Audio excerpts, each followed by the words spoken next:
Hi, welcome back guys. This is your friend, the fanfiction guy. Back with another fanfiction.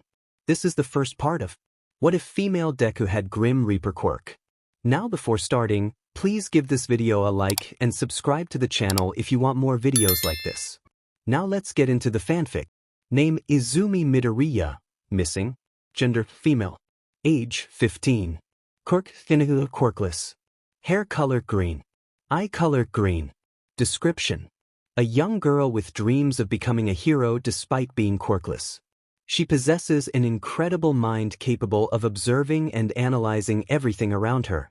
To this end, she spends most of her time studying the quirks of heroes and villains while developing strategies to improve and counter them.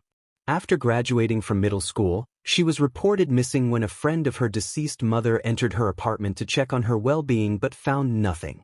Later, her shoes were discovered at the top of an abandoned building. It is presumed she took her own life, although no evidence supports this claim. Chapter end. Name: Saya Inari. Gender: female. Age: 16. Quirk: Grim Reaper. Hair color black. Colored food. Quirk details: a dormant quirk activated by the holder's own death or near-death experience. As a result, the holder is surrounded by an aura of death that can be controlled and honed as they grow in strength. Grants the following effects: immortality, heightened senses, increased physical and mental capabilities, ability to devour souls. Ability to use the quirks of devoured souls, can only use one quirk at a time and stores the others for later use. Ability to create shadow-like clones using devoured souls that can use the soul's quirk. If the shadow is destroyed, the soul is also lost, along with the quirk.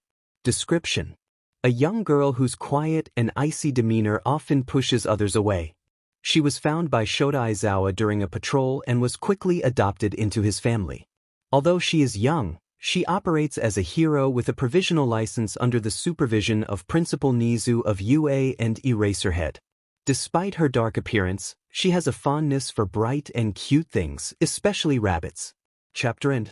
It was a rare occasion for pro-hero Eraserhead to describe a night as boring and uneventful during his patrols. Aside from de-escalating a confrontation between two intoxicated men on the verge of using their quirks before handing them over to the police, nothing noteworthy occurred that would warrant a mention in his post-patrol report. With a grin, Eraserhead thought about finishing up early that night and returning home for some much-needed rest. However, as he landed on another rooftop, something caught his attention: a peculiar alleyway across the street.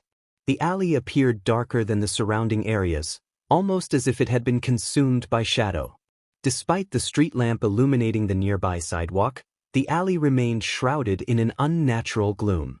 Initially dismissing it as a trick of the mind, Eraserhead prepared to leave, but a sudden sensation of something probing deep within his very soul halted him. He was accustomed to the feeling of being watched, but this was different, as if something were observing more than just his physical form. Peering into the darkness once more, he caught a glimpse of light reflecting off someone's eyes before they vanished. Faintly, he heard rapid footsteps retreating deeper into the maze of the city's alleyways. Eraserhead muttered to himself, realizing his plans had changed. He used his capture scarf to swing to the adjacent rooftop and began pursuing the pair of eyes that had been watching him. As he drew closer to the source of the footsteps, he noticed something troubling. The sounds were uneven, as if the person was staggering or limping, possibly due to an injury. Despite their speed, the individual did not seem to be getting far in their attempt to escape. Now, Eraserhead felt more concerned for an injured person than a villain. He reflected on how he might have appeared to a civilian in need of help, a ragged figure with a strange scarf and goggles, leaping from rooftop to rooftop. He decided to approach the person cautiously, announcing his presence as a hero. He jumped down before them, trying not to appear imposing. He raised his hands, palms open to show he had no weapons, and spoke slowly, introducing himself as Eraserhead, an underground hero, offering to show his license. However, nothing could prepare him for the sight of a young girl whose school uniform was tattered and stained. Her wild raven hair framed her face, and her crystal blue eyes darted around in search of an escape. Despite her disheveled appearance, she seemed otherwise unharmed, except for a noticeable scar beneath her collarbone. Eraserhead attempted to reassure her, explaining that she was not in trouble and that he needed to check if she was all right. But his efforts only seemed to heighten her panic, and a dark aura began to envelop her. At that moment, Eraserhead faced a dilemma. He could erase her quirk and take her in by force or continue trying to calm her down. As he weighed his options, a sudden wave of intense energy filled the alleyway. The girl's eyes glowed an electric blue as she instinctively activated her quirk out of fear, and Eraserhead realized that if it had been directed at him, it would have been overwhelming. Deciding to act, he apologized to her before activating his own quirk. To his horror, the girl's quirk deactivated, but not in the way he had anticipated. She collapsed to the ground, her legs bending at an unnatural angle, and her arms contorted in a way that suggested severe injury. Eraserhead's heart sank as he realized the gravity of the situation. Worst of all were the signs of injury across her torso, as if she had been caught in several minor explosions. It took every ounce of his willpower to suppress his nausea. He quickly deactivated his quirk and watched as the girl's body began to heal with unsettling sounds. The only thing that did not seem to mend was a scar just below her collarbone. With trembling hands, he reached into his tracksuit and pulled out his work phone. Sleep would be a luxury he could not afford after witnessing such a spectacle.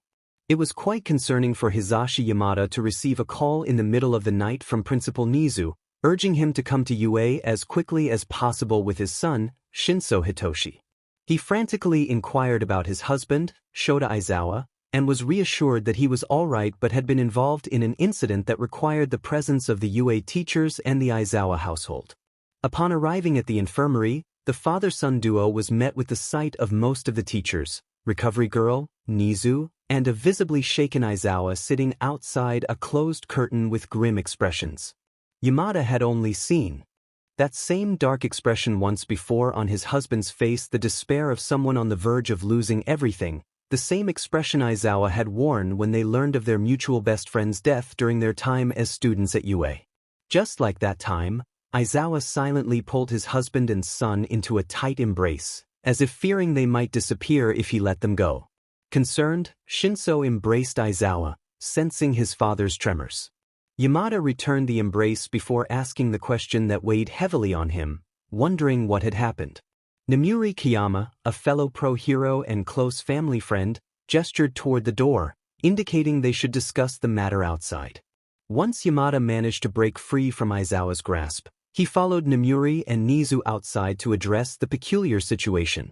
He asked what had caused Aizawa's distress. Towards the end of his patrol, he found a young girl in an alley and followed her. After an unsuccessful attempt to communicate, the girl activated her quirk out of fear, and Eraserhead was forced to use his own quirk to calm her down. However, he witnessed the girl suffer in a rather unsettling manner, Nizu explained, his usually cheerful demeanor betraying the seriousness of the situation. Before you ask, your husband did not harm the child. She is still very much alive. Yamada stood there, mouth agape, looking between Nizu and Namuri, waiting for further clarification. Namuri sighed. We believe it's the girl's quirk that is keeping her alive. She is currently unconscious, and Recovery Girl is watching over her until she wakes up. The question now is what to do with her. As far as I'm concerned, we should hand her over to the authorities or her parents, Yamada said, confused about the direction of the conversation. Nizu produced a manila folder from one of his vest pockets and handed it to Yamada. That's the problem we need to address. We are currently unable to, and likely will never be able to. Yamada's expression darkened as he glanced at the contents of the folder. A single thought raced through his mind. How could anyone do such a thing to a child? I've initiated an investigation, but I have also taken it upon myself to find her a proper home. Sending her back to that place won't solve anything, Nizu said thoughtfully. None of the other teachers are suitable candidates due to their commitments, and I can't take on a child for obvious reasons, no matter how much I want to, Namuri added, patting Yamada on the shoulder. Yamada groaned, feeling torn. As much as I empathize with the girl, we already have a child of our own. Not to mention, Shinso is really shaken up, so I'm not sure how willing he would be to take on the same child who triggered his current state. I'll do it. The door opened to reveal Eraserhead, now appearing calm and collected. If she has nowhere else to go, then we will take her in. It's no different from what we did with Shinso. We adopted Shinso from an abusive family because we were searching for a child to love and care for as our own, Shota. This situation is entirely different. As much as I want to take in the girl, we need to consider what is best for our family, Yamada said, feeling disgusted by his own words. However, after reading through the file Nizu had prepared, he concluded it was the most logical course of action. He handed the file to Aizawa, expressing his desire to help but emphasizing the need for careful consideration. Namuri, Yamada, and Nizu returned inside the infirmary to discuss their plan moving forward, while Aizawa stayed behind to read the file. It was surprisingly thin for something Nizu had compiled, but the contents made Aizawa break into silent tears, grateful that no one was around to witness his vulnerability. He had thought what Shinso's parents had done to him was unforgivable, and it still was, but this situation was even more tragic. What stood out most to Aizawa was a small word at the top of the file that seemed insignificant compared to the rest. Quirkless. That couldn't be right. The girl clearly had a quirk, one that had nearly overwhelmed him when it activated. As he read further, he realized the implications of her quirk's activation and why it had remained dormant for so long. Surviving 15 years as quirkless was a miracle, given the high mortality rates for quirkless youth, which hovered around 60%. Aizawa, she's awake, Recovery Girl called from the doorway. She wants to see Eraserhead, the one who found her. An emotionless expression was not what Aizawa had expected to see when he returned to the infirmary at the girl's request. Panic and fear were what he anticipated, perhaps even confusion, but instead he was met with an eerie calmness. For a moment, her crystal eyes locked onto his dark orbs, pulling him into a dark and oppressive space that felt like an endless void. The girl expressed her gratitude, thanking Mr. Eraserhead, which snapped Aizawa out of his trance. She bowed slightly while still seated on the cot. Before he could finish his response, she growled, correcting him that Aizawa was not to call her by that name. The sudden outburst created a tense atmosphere, causing some teachers to shift into a more defensive stance. After a moment, she calmed down, reiterating that it was not her name. Nizu approached the bed, inquiring about her name. The girl took a moment to think before slowly responding, revealing her name as Saya Inari. Nizu reflected on the significance of her name, noting the connection to the darkness of humanity and the messenger fox.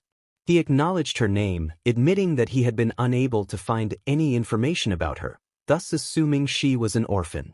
Saya confirmed this, stating that she did not know her parents. Nizu appeared almost ecstatic, while the rest of the staff looked on in confusion, save for Aizawa and Namuri. Nizu mentioned the mishandling of official documentation for less fortunate children, expressing his disappointment. He then proposed creating official documentation for Saya, given that her previous records had been lost. His smile took on a slightly more unsettling quality. If anyone had looked closely, they would have noticed a similar glint in Saya's eyes, matching Nizu's. She thanked him, which only heightened the tension in the room as everyone exchanged worried glances, thinking that they could not let Nizu have her. Nizu then suggested that it was late and that Inari would like to rest, as would the others. He proposed to continue the discussion. The following day, hinting at a staff meeting regarding their newest addition to the teaching staff, his voice laced with an unsettling undertone. The next morning, all the teachers and some executive staff members gathered in Nizu's personal meeting room, a space reserved for the most important discussions, which put everyone on edge. Nizu began his speech once everyone settled, thanking them for gathering. He indicated that some teachers were already aware of the meeting's purpose, but he felt it necessary to inform all staff about new changes for the upcoming school year. The first topic addressed was the addition of 2 new members to the UA staff roster, the #1 hero in Japan, All Might, and the teenage girl, Saya Inari. Most staff members, aside from the teachers and Nizu, were surprised that All Might had accepted the invitation to teach at UA after years of declining.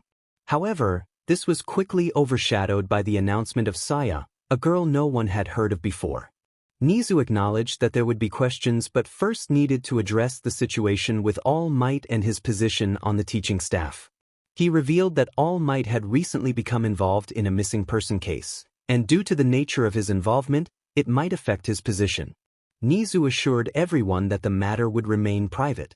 He then shifted the discussion to Project Fenrir, a program designed for advanced students to operate as fledgling heroes with provisional licenses.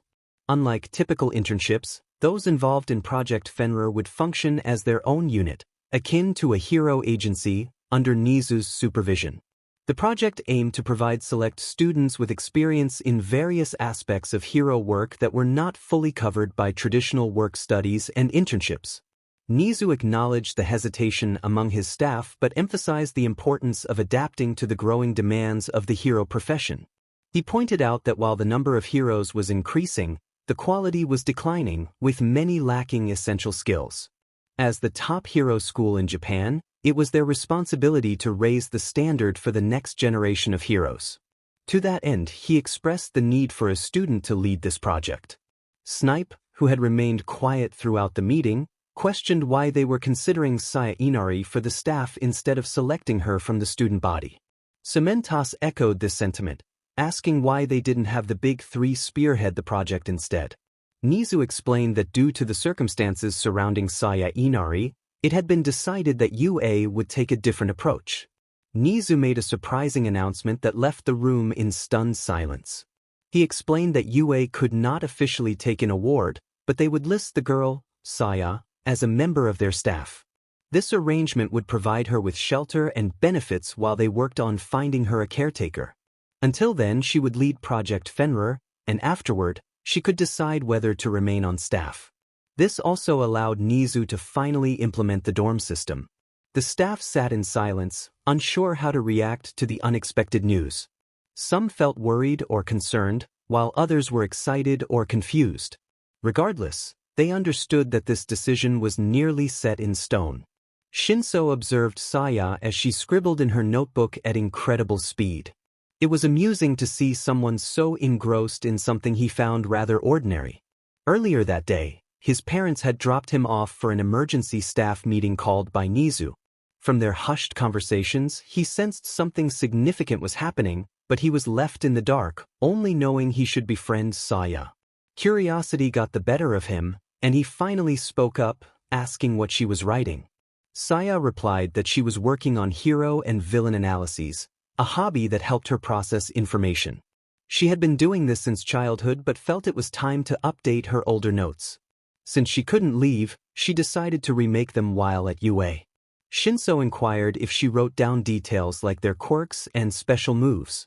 Saya explained that she documented quirks, theories on their functions, ways to improve or counter them, specific habits, fighting styles, and support gear. She believed that gathering such information gave her hope of becoming a hero. Shinso found her work fascinating, admitting it was niche but cool. When Saya asked if he thought it was weird, he reassured her that it was not. He shared how his father emphasized the importance of understanding opponents to plan ahead. Saya looked pleased, and Shinso noted the spark of hope in her eyes. She then asked for his name and quirk. He introduced himself as Shinso Hitoshi, explaining that his quirk was brainwash. When he extended his hand for a handshake, Saya flinched but quickly realized his intention. In a private moment, Nizu addressed Aizawa and his partner, apologizing for the pressure he had placed on them regarding Saya. Aizawa, though suspicious, accepted the apology now that the staff meeting had concluded. Nizu then revealed more about Saya's background, emphasizing her difficult life and the recent disappearance of Izumi Midoriya. Nizu presented a police report detailing Izumi's tragic history, including her being orphaned at 10 and facing bullying and discrimination. Despite her outstanding grades and aspirations to be a hero, she had gone missing after a recent act of vigilantism. The last person to see her was All Might, which raised concerns among the staff. Nizu warned them that what he was about to show would be unsettling. He displayed grainy surveillance footage of a confrontation between All Might and a small girl with green hair and emerald eyes. The way she carried herself was striking, and it left the staff with a sense of urgency about the situation. Shoulders hunched inward, her head down, and her eyes unable to meet the gaze of the person in front of her, Izumi's voice was barely audible amidst the crackling static. She stuttered with nearly every word, her lack of confidence evident. The trio watching could only hear the desperate cries of someone on the brink of losing everything while searching for a glimmer of hope. Heroism, All Might explained, was a perilous endeavor that required individuals to put their lives at risk. In a world where a criminal could endanger many lives with their quirk, a quirkless person would face an immediate disadvantage. Even those with less powerful quirks had an edge in their application. He acknowledged Izumi's earlier act of bravery in saving a young lady from a slime villain, but he also pointed out the stark reality of her situation against even a minor villain. The trio observed as the light faded from Izumi's eyes, and she mumbled an apology for interrupting and taking up the hero's time. All Might suggested that if she still wished to engage in heroic acts, she could consider becoming a police officer or joining the Safety Commission, which had training programs for quirkless individuals. He gave her a small salute before disappearing from view. Just before the recording ended, the trio noticed Izumi looking up toward a spot just out of the camera's view, tears in her eyes as she whispered a name. The recording stopped, leaving the room in silence for a moment until Aizawa broke it. He questioned whether someone like All Might should be teaching at the academy. If this was his best response to a clearly distressed child showing signs of abuse, neglect, and bullying, how could he handle students with similar or even worse issues? Yamada shifted uncomfortably in his seat, agreeing with Aizawa. While All Might's words held some truth, there were far better ways to approach the situation. As heroes, they were meant to inspire hope in the next generation, not crush it. They needed to ensure that students were prepared for their future roles as heroes. Yamada expressed doubt about All Might's qualifications to teach what it truly meant to be a hero after witnessing that encounter. Aizawa acknowledged their concerns but reminded them that the decision about All Might's teaching position would not be theirs to make. Inari would ultimately decide whether he could remain. He would typically revoke All Might's license and require him to take classes on civilian interactions, but that was beyond his authority. However, he had an interesting proposition for them in the meantime. Shinso was trying to make sense of the notes Saya had written beside her drawing, but they were a bit too complicated for him to grasp. Saya took back the notebook and began to explain the design and function of the mask she had created. It utilized a series of metal bars and rods that could be adjusted to alter the vibrations of her voice, allowing her to change the frequency and pitch without relying on electronics, which could be tracked by villains. Impressed, Shinso expressed his admiration for her ingenuity. The two teens turned as the infirmary door opened, revealing Nizu, followed by Aizawa and Yamada. Nizu wore his usual unreadable smile, while Aizawa and Yamada appeared somewhat apprehensive. Nizu addressed the two teens, stating that under current laws, he, as pro-hero Eraserhead, could take them under his care until they turned 18 or found a suitable home through the legal system. Aizawa knelt beside them, looking them in the eyes with complete seriousness. Yamada pulled over a stool and sat beside his son, explaining that if they accepted, he and Aizawa would be their official guardians, with the entire teaching staff acting as their caretakers and UA becoming their home. They would also be included in a new project Nizu wanted to discuss privately.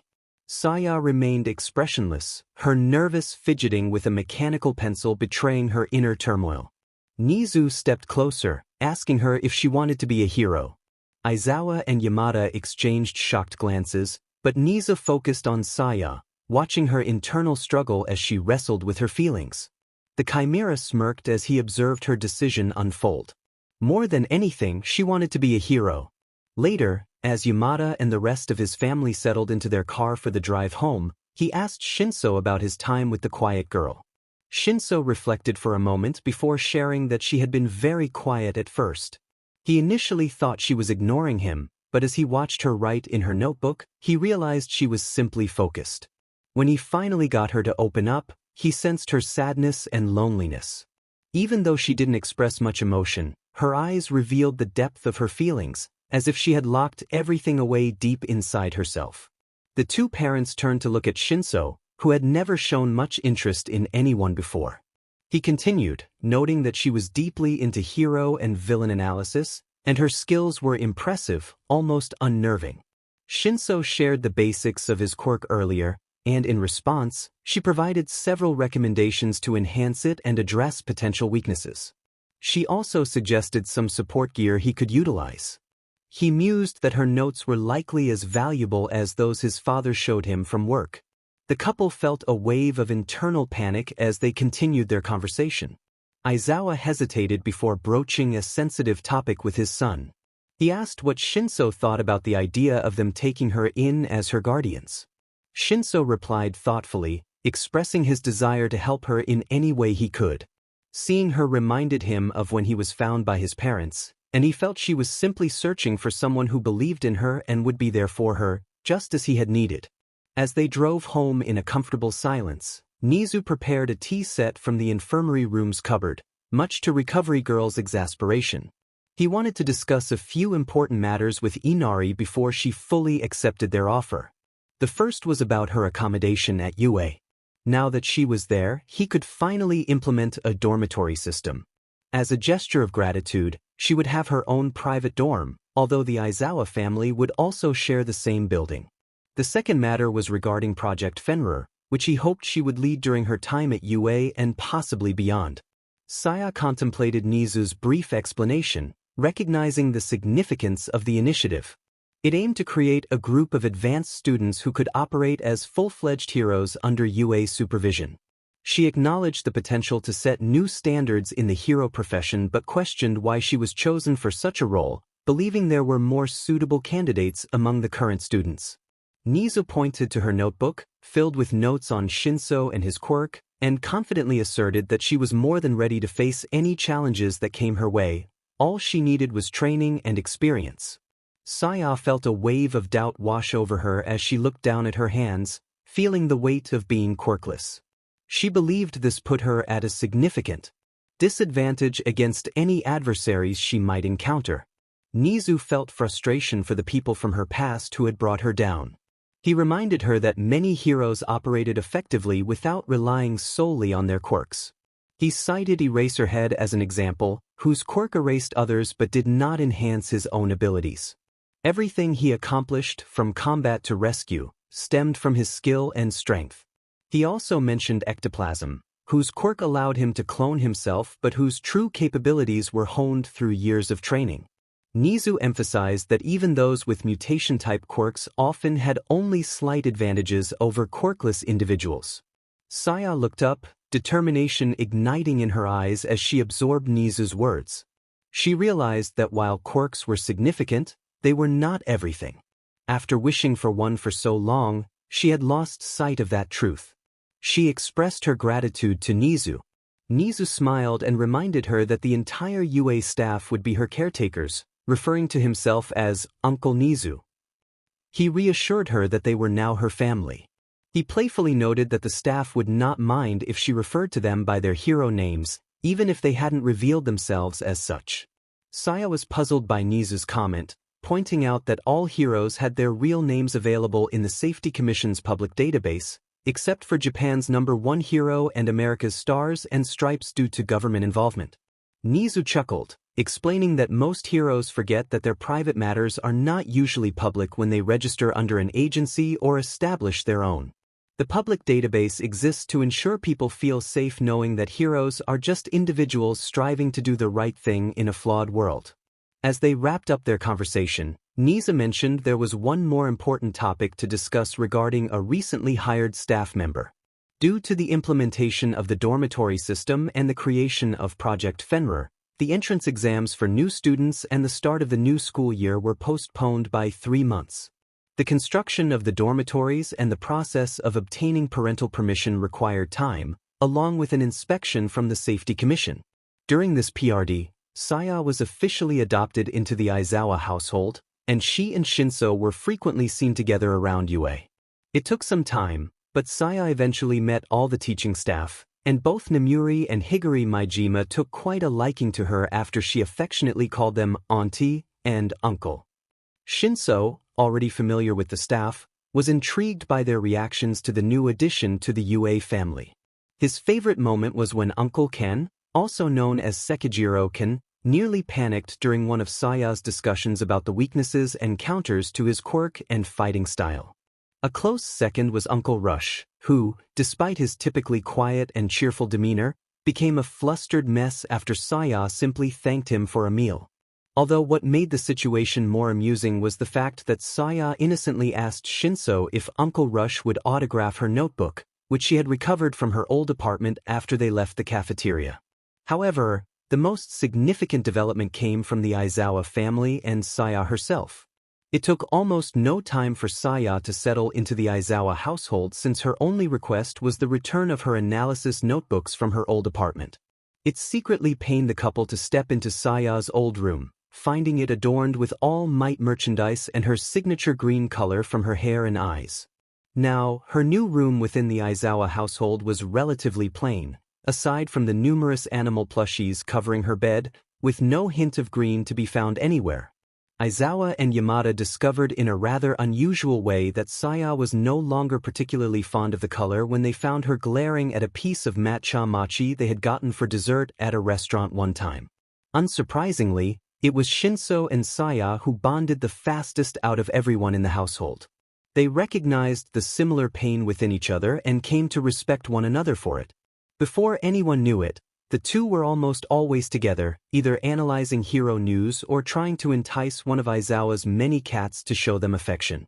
Overall, this brought a positive change to both teens, as Shinso began to work on improving the functionality and flexibility of his quirk while Saya started to open up more to interacting with others.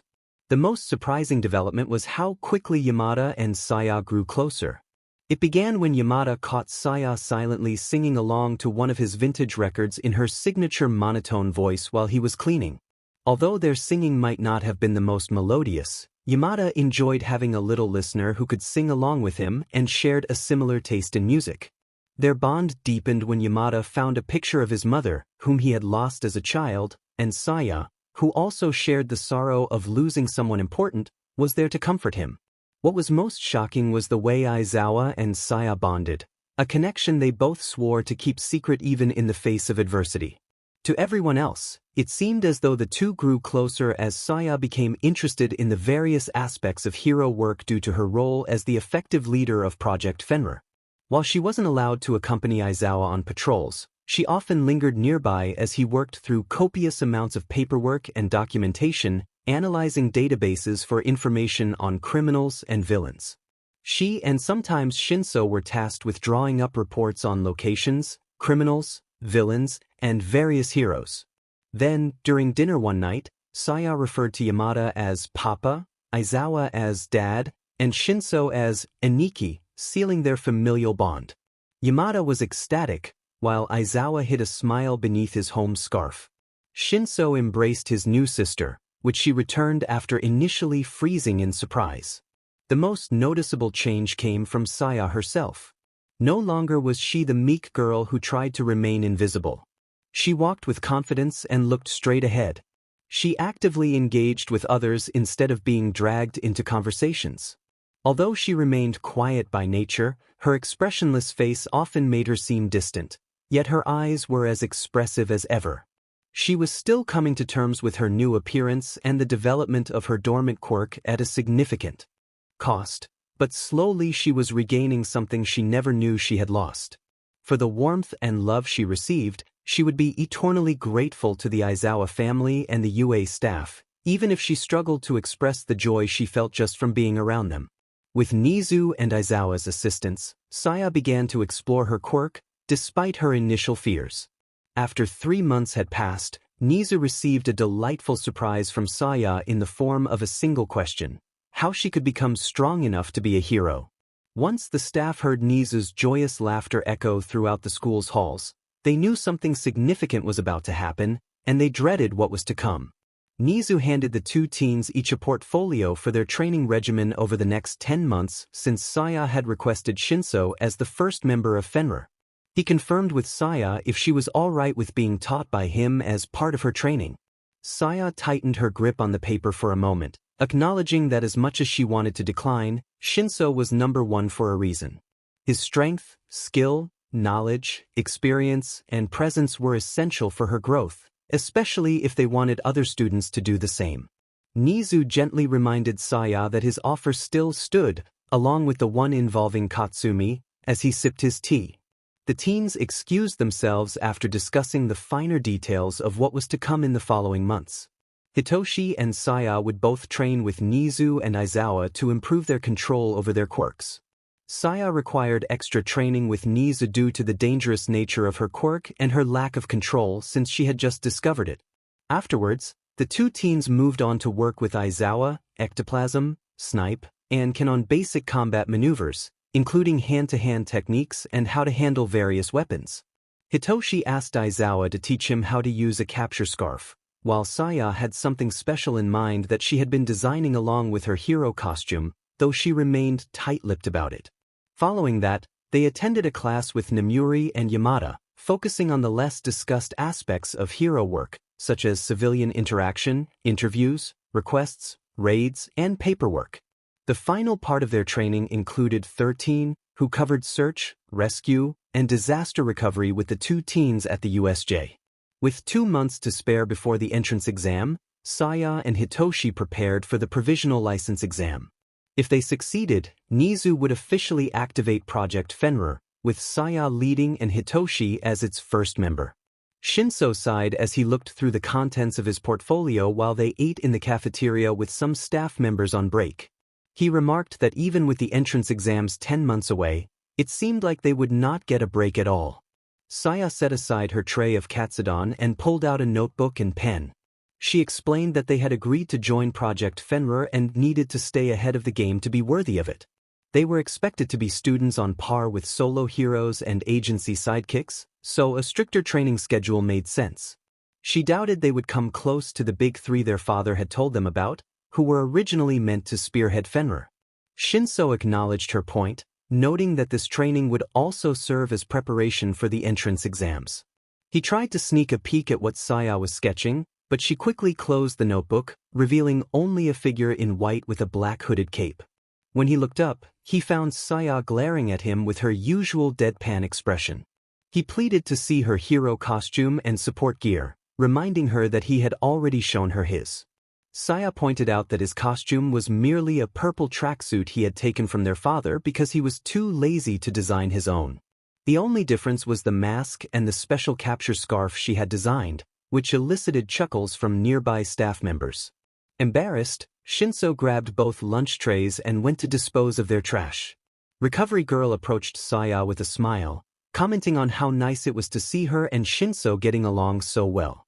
Saya returned the smile, noting that Shinso was more or less a miniature version of their father, just with a milk tea addiction instead of coffee. Recovery Girl sighed, expressing that if it weren't for their otherwise perfect health, aside from their insomnia, she would give them a good whack with her cane. A painful silence fell over the cafeteria as everyone recalled the phantom pain from past encounters with the youthful heroine.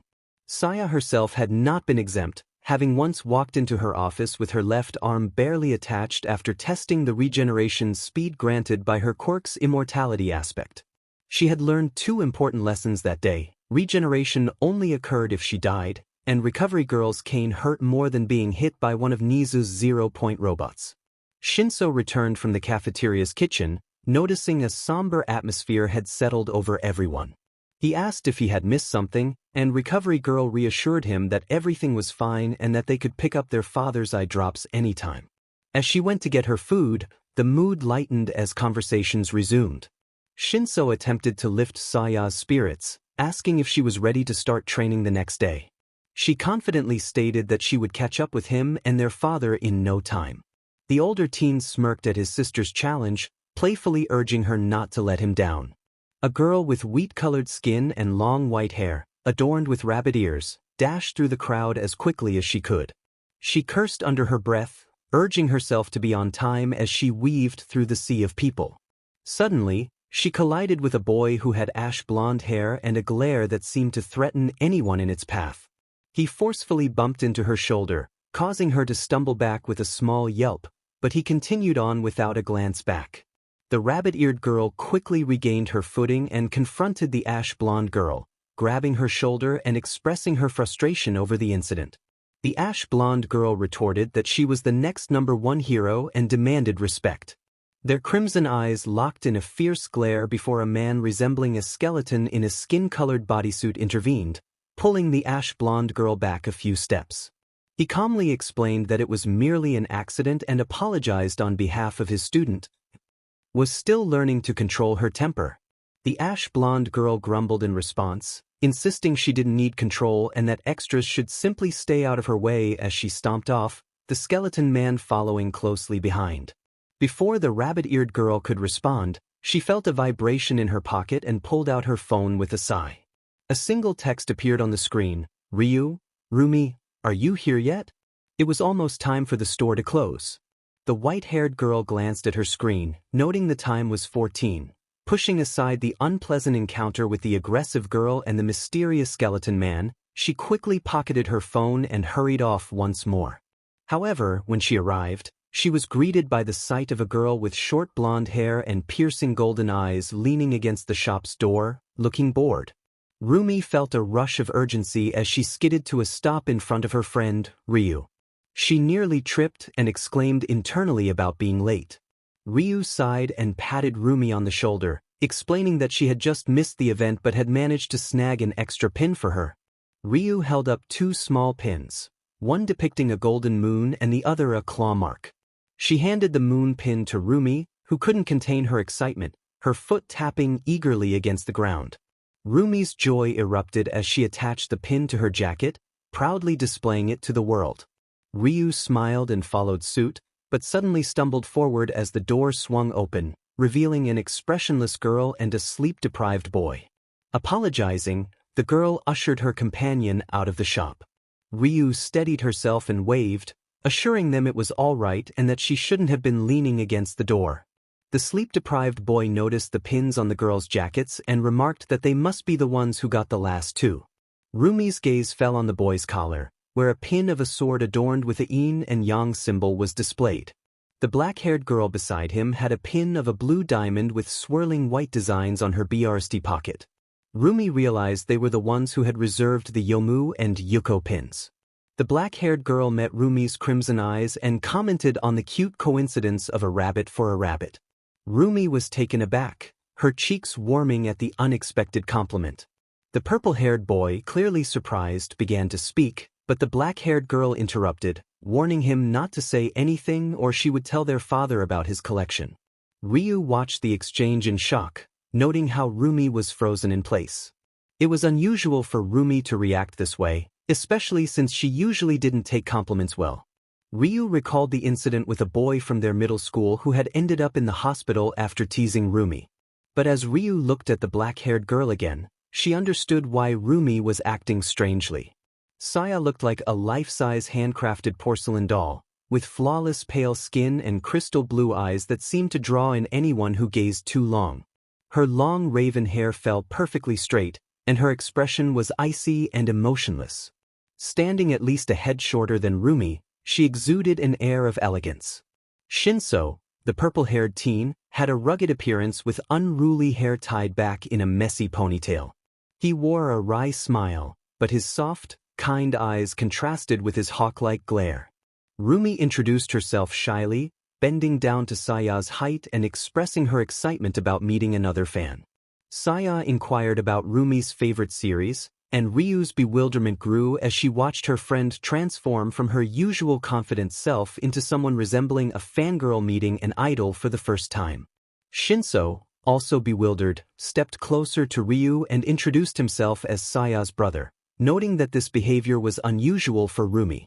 As they entered the arcade, a bubbly voice called out to them. Ochako Uraraka, their mutual friend and former classmate, ran up to them. Ryu was surprised to see her, recalling that Ochako had mentioned meeting with friends that day. Rumi laughed, guessing that Ochako had come to meet them afterward. Ochako explained that her friends had changed their plans to visit the arcade, drawn by a new machine that resembled the game Ryu and Rumi often talked about. She eagerly grabbed their hands, inviting them to join her, assuring them they had plenty of tokens to share. To their surprise, they found the pair they had met earlier intensely focused on an arcade machine. Despite his apparent lack of sleep, Shinso was so absorbed in the game that he hadn't noticed Ochako and the two girls. When they spotted Saya, Ryu and Rumi struggled to keep straight faces. Saya was on her toes, trying to get a better view of the screen, reaching the controls just fine, but the machine was elevated, making it difficult for her to see fully. Nevertheless, she was performing remarkably well. The game's strategy unfolded as Shinso and Saya discussed their next moves, strategizing to save their resources for the challenges ahead. It's the last word that they needed to save for the extra level. Ochako returned, breaking the siblings from their trance, and announced that she had brought her other friends who had just arrived. Saya recognized the newcomers and abandoned her position, leaving Shinso to handle the boss fight alone. She asked if they were also friends with Chako. Ryu laughed and expressed surprise at seeing them there, curious about how they had met Chako. Rumi quickly took over Saya's spot at the arcade machine. Ochako explained that they were the ones she had mentioned, who came over with Mr. Maijima to help with her parents' work from time to time. Saya nodded, sharing that Uncle Higuri had brought them over to assist with strength training, as construction sites always needed heavy lifting. Ochako inquired about their training for the entrance exams, surprised when they asked to hang out that day. Saya explained that they had the day off because their dad and uncle had encountered some issues at work. Ryu's interest peaked at the mention of the entrance exams, and he asked if they had applied to any hero schools. Ochako handed Ryuko a dragon fruit-flavored soda and confirmed that they had applied to UA, just like the rest of them.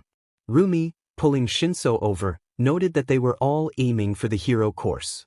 Shinso, who looked like he had just witnessed something shocking but quickly recovered, jumped into the seat beside Ryuko, leaving only the spot next to his sister available.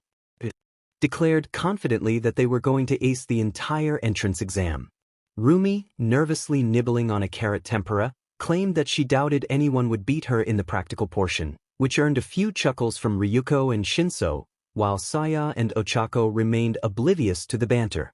In a dark alleyway, a sense of unease lingered as the sound of metal clattering echoed. A manhole was carefully removed, and a sickening squelching noise emerged from the sewers. A toxic green sludge slowly climbed out, attempting to form a vaguely human shape before collapsing back into a pile. A pair of eyes and lips emerged from the sludge, expressing frustration at needing to find another disguise after losing its last one.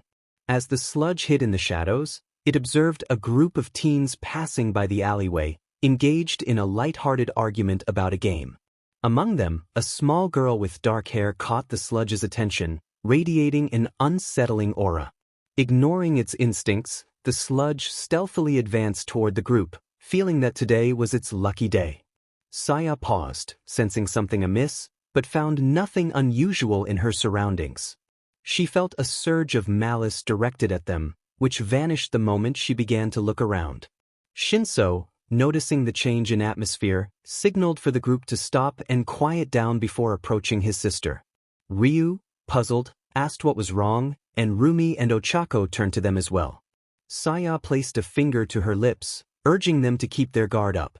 Before Ochako could finish her thought, she was suddenly yanked into the alley by several green, slimy tentacles. Saya and Shinso immediately chased after her, while Ryuko and Rumi froze in shock. Rumi, filled with a mix of anger and determination, dashed after them, a look Ryuko had never seen before on her face. Conflicted about whether to follow her friends or call for help, Ryuko ultimately pulled out her phone and dialed the emergency number, hoping her friends would be all right. After a brief chase, Saya and Shinso cornered the sludge criminal at a dead end. It held Ochako tightly, attempting to force its way into her mouth. Shinso inched closer, demanding to know why it wouldn't let her go. The sludge criminal, grinning maliciously, threatened to harm Ochako if they moved closer. Saya analyzed the situation, noting that the criminal had yet to realize Shinso's quirk. Shinso asked what the sludge wanted, money or something else. The sludge criminal began to respond, but Shinso seized the moment, smirking as he used his quirk to immobilize it. The criminal dropped Ochako, and Shinso rushed forward to catch her while Saya grabbed a discarded plastic bottle nearby. With a nod, she began to contain the toxic green sludge without much effort. Rumi arrived, ready for a fight, but was relieved to see Shinso holding an unconscious Ochako with a wry smile.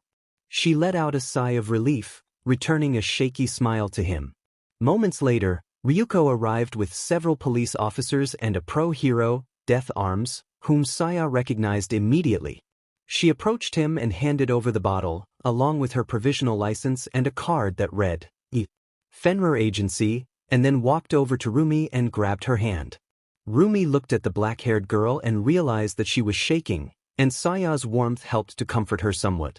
Ryuko saw this and decided it was best for the two to have their moment but went over to Shinso with the officers to check on Ochako. Shinso directed the situation calmly and professionally, noting that there were no apparent injuries aside from some bruising on her neck from being strangled. They needed to get her to a hospital to check for any internal and brain injuries, and the police officers quickly acted for the safety of the unconscious brunette. Death Arms pulled Saya over to himself by the shoulder with a sharp glare, expressing his concern about the situation.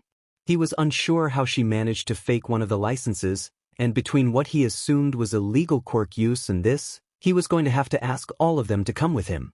Rumi protested against the pro-hero's edict, shaking herself out of her stupor. She felt compelled to defend her friends, insisting that they were just saving their friend. Had it been any other hero, Saya would have been quick to agree with Rumi, but Death Arms was well respected for his hard work and, despite his brash nature, was liked among the populace. Instead, she chose to stop Rumi by squeezing her hand and shaking her head no. She assured Death Arms that they would explain everything at the station, but they needed to ensure the safety of their friend first. Death Arms nodded before going to assist the officers with calling emergency services. Shinso felt more exhausted as he replied to the officer questioning him in the middle of the precinct than after one of his father's training sessions. The officer sighed, acknowledging that the licenses checked out with the system but could not find anything on Project Fenrir or the Fenrir branch, so he could not release them until a guardian came or they received some information to clear this up. Saya explained that the Fenrir branch was run directly by Principal Nizu and was a new system created for advanced students who wished to attend UA and operate as heroes at the same time. She pointed to the number on the card Nizu had given both teens, suggesting that the officer call it to clear everything up. The officer confirmed that his partner was contacting that number right now. Just then, the other officer approached the desk, looking as though he had seen a ghost. He handed Saya back her card, stating that they were free to go and their parents were on their way to pick them up. Shinso inquired about Rumi and Ryuko, and the officer informed them that the girls' parents had been contacted and they should be free to go after giving their statements. The officer quickly walked away to his own desk, making himself busy. The group of teens stood up at the sound of their parents calling their names, ignoring the officers who were asking them to sit back down as they walked off towards their parents. Ryuko's father was the first to envelop his daughter in a hug while checking her over for any injuries. Rumi's mom was equally worried, on the verge of tears while Rumi stood there awkwardly. The siblings walked over to their parents, who both had exasperated expressions on their faces. Aizawa sighed, ruffling their hair and commenting on how they were already proving his point about being problem children. Hizashi looked like he was going to cry from pride, admiring his little listeners for already being heroes.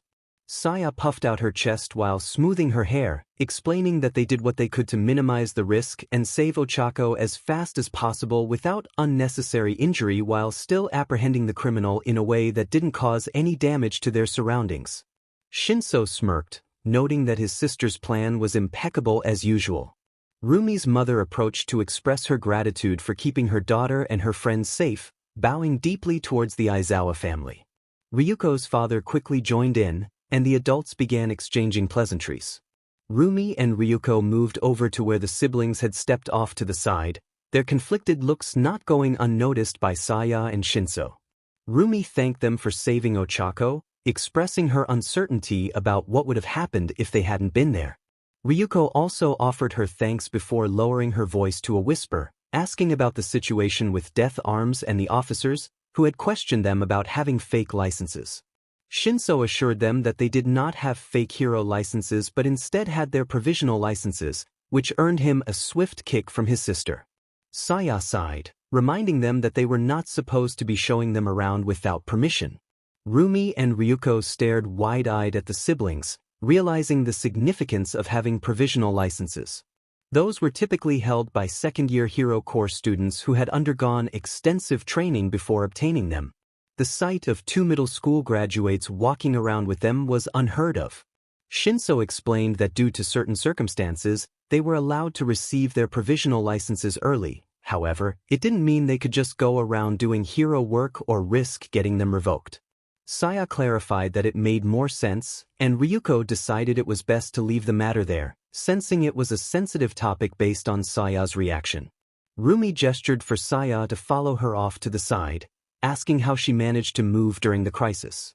Rumi admitted that she had felt an overwhelming fear that had frozen her in place. By the time Saya regained her composure, her friends had already left, leaving her standing there feeling foolish. She reflected on Rumi's shaky smile in the alleyway, recognizing the conflict within her friend regarding determination and ideals. Saya understood that Rumi's usual confidence had wavered, but this was merely the first step forward. Saya shared her own fears, admitting that she often felt terrified in situations where others could be hurt if she wasn't careful. She had witnessed too many heroes and police officers waiting on the sidelines, using excuses like, "My quirk isn't suited for this," or, "I'm not strong enough." She feared that if she succumbed to that same fear, no one would take the initiative to act. Saya had grown tired of waiting for someone else to save people. She was determined to be the one to step forward, even if it meant facing overwhelming odds. She realized that if she focused too much on hoping for a hero, she would forget her own ability to make a difference. Rumi nodded, feeling a bit more confident after hearing Saya's words, even though she was still uncertain about her own determination. She expressed her gratitude to Saya. Suddenly, Saya asked if Rumi had a phone. Rumi retrieved it from her pocket and handed it to Saya, curious about the request. Saya quickly entered her contact information and returned the phone, looking away to hide her embarrassment. She mentioned that they had a month before the entrance exams and encouraged Rumi to text her if she wanted to talk. Rumi smiled and confirmed with a nod before her mother called her for their departure. They exchanged goodbyes, and Saya tried to ignore the teasing smirks from her family as she waved to Rumi. As Saya, Shinso, Rumi, Ryuko, and Ochako stood before the gates of UA, a palpable tension filled the air. Saya and Shinso felt an extra layer of nervousness after Nizu had personally wished them good luck that morning. In contrast, Rumi maintained her confident smile, though the subtle tapping of her foot revealed her anxiety. Ryuko appeared the calmest, enjoying the privilege of being one of the few allowed to take the entrance exam. Ochako, on the other hand, was visibly anxious, fidgeting and alternating between joy and dread about what lay ahead. Ryuko expressed concern for Ochako, who had just recently been discharged from the hospital. Ochako laughed nervously, assuring everyone she was fine but admitting her nerves about being at UA, a dream she had held since childhood. Before she could finish her thought, a girl with spiky ash-blonde hair and a fierce glare shoved her aside. Saya instinctively shrank back behind Shinso and Rumi, gripping their clothes tightly without realizing it. Rumi confronted the aggressive girl, demanding an apology for her behavior. The girl, who seemed to embody a fierce demeanor, recognized Ochako and taunted her, getting uncomfortably close. The tension escalated as Ryuko and Rumi positioned themselves protectively in front of Ochako. The hostile girl continued her tirade, declaring that she would not let anyone interfere with her ambitions before storming off, leaving behind a trail of threats directed at the other exam participants.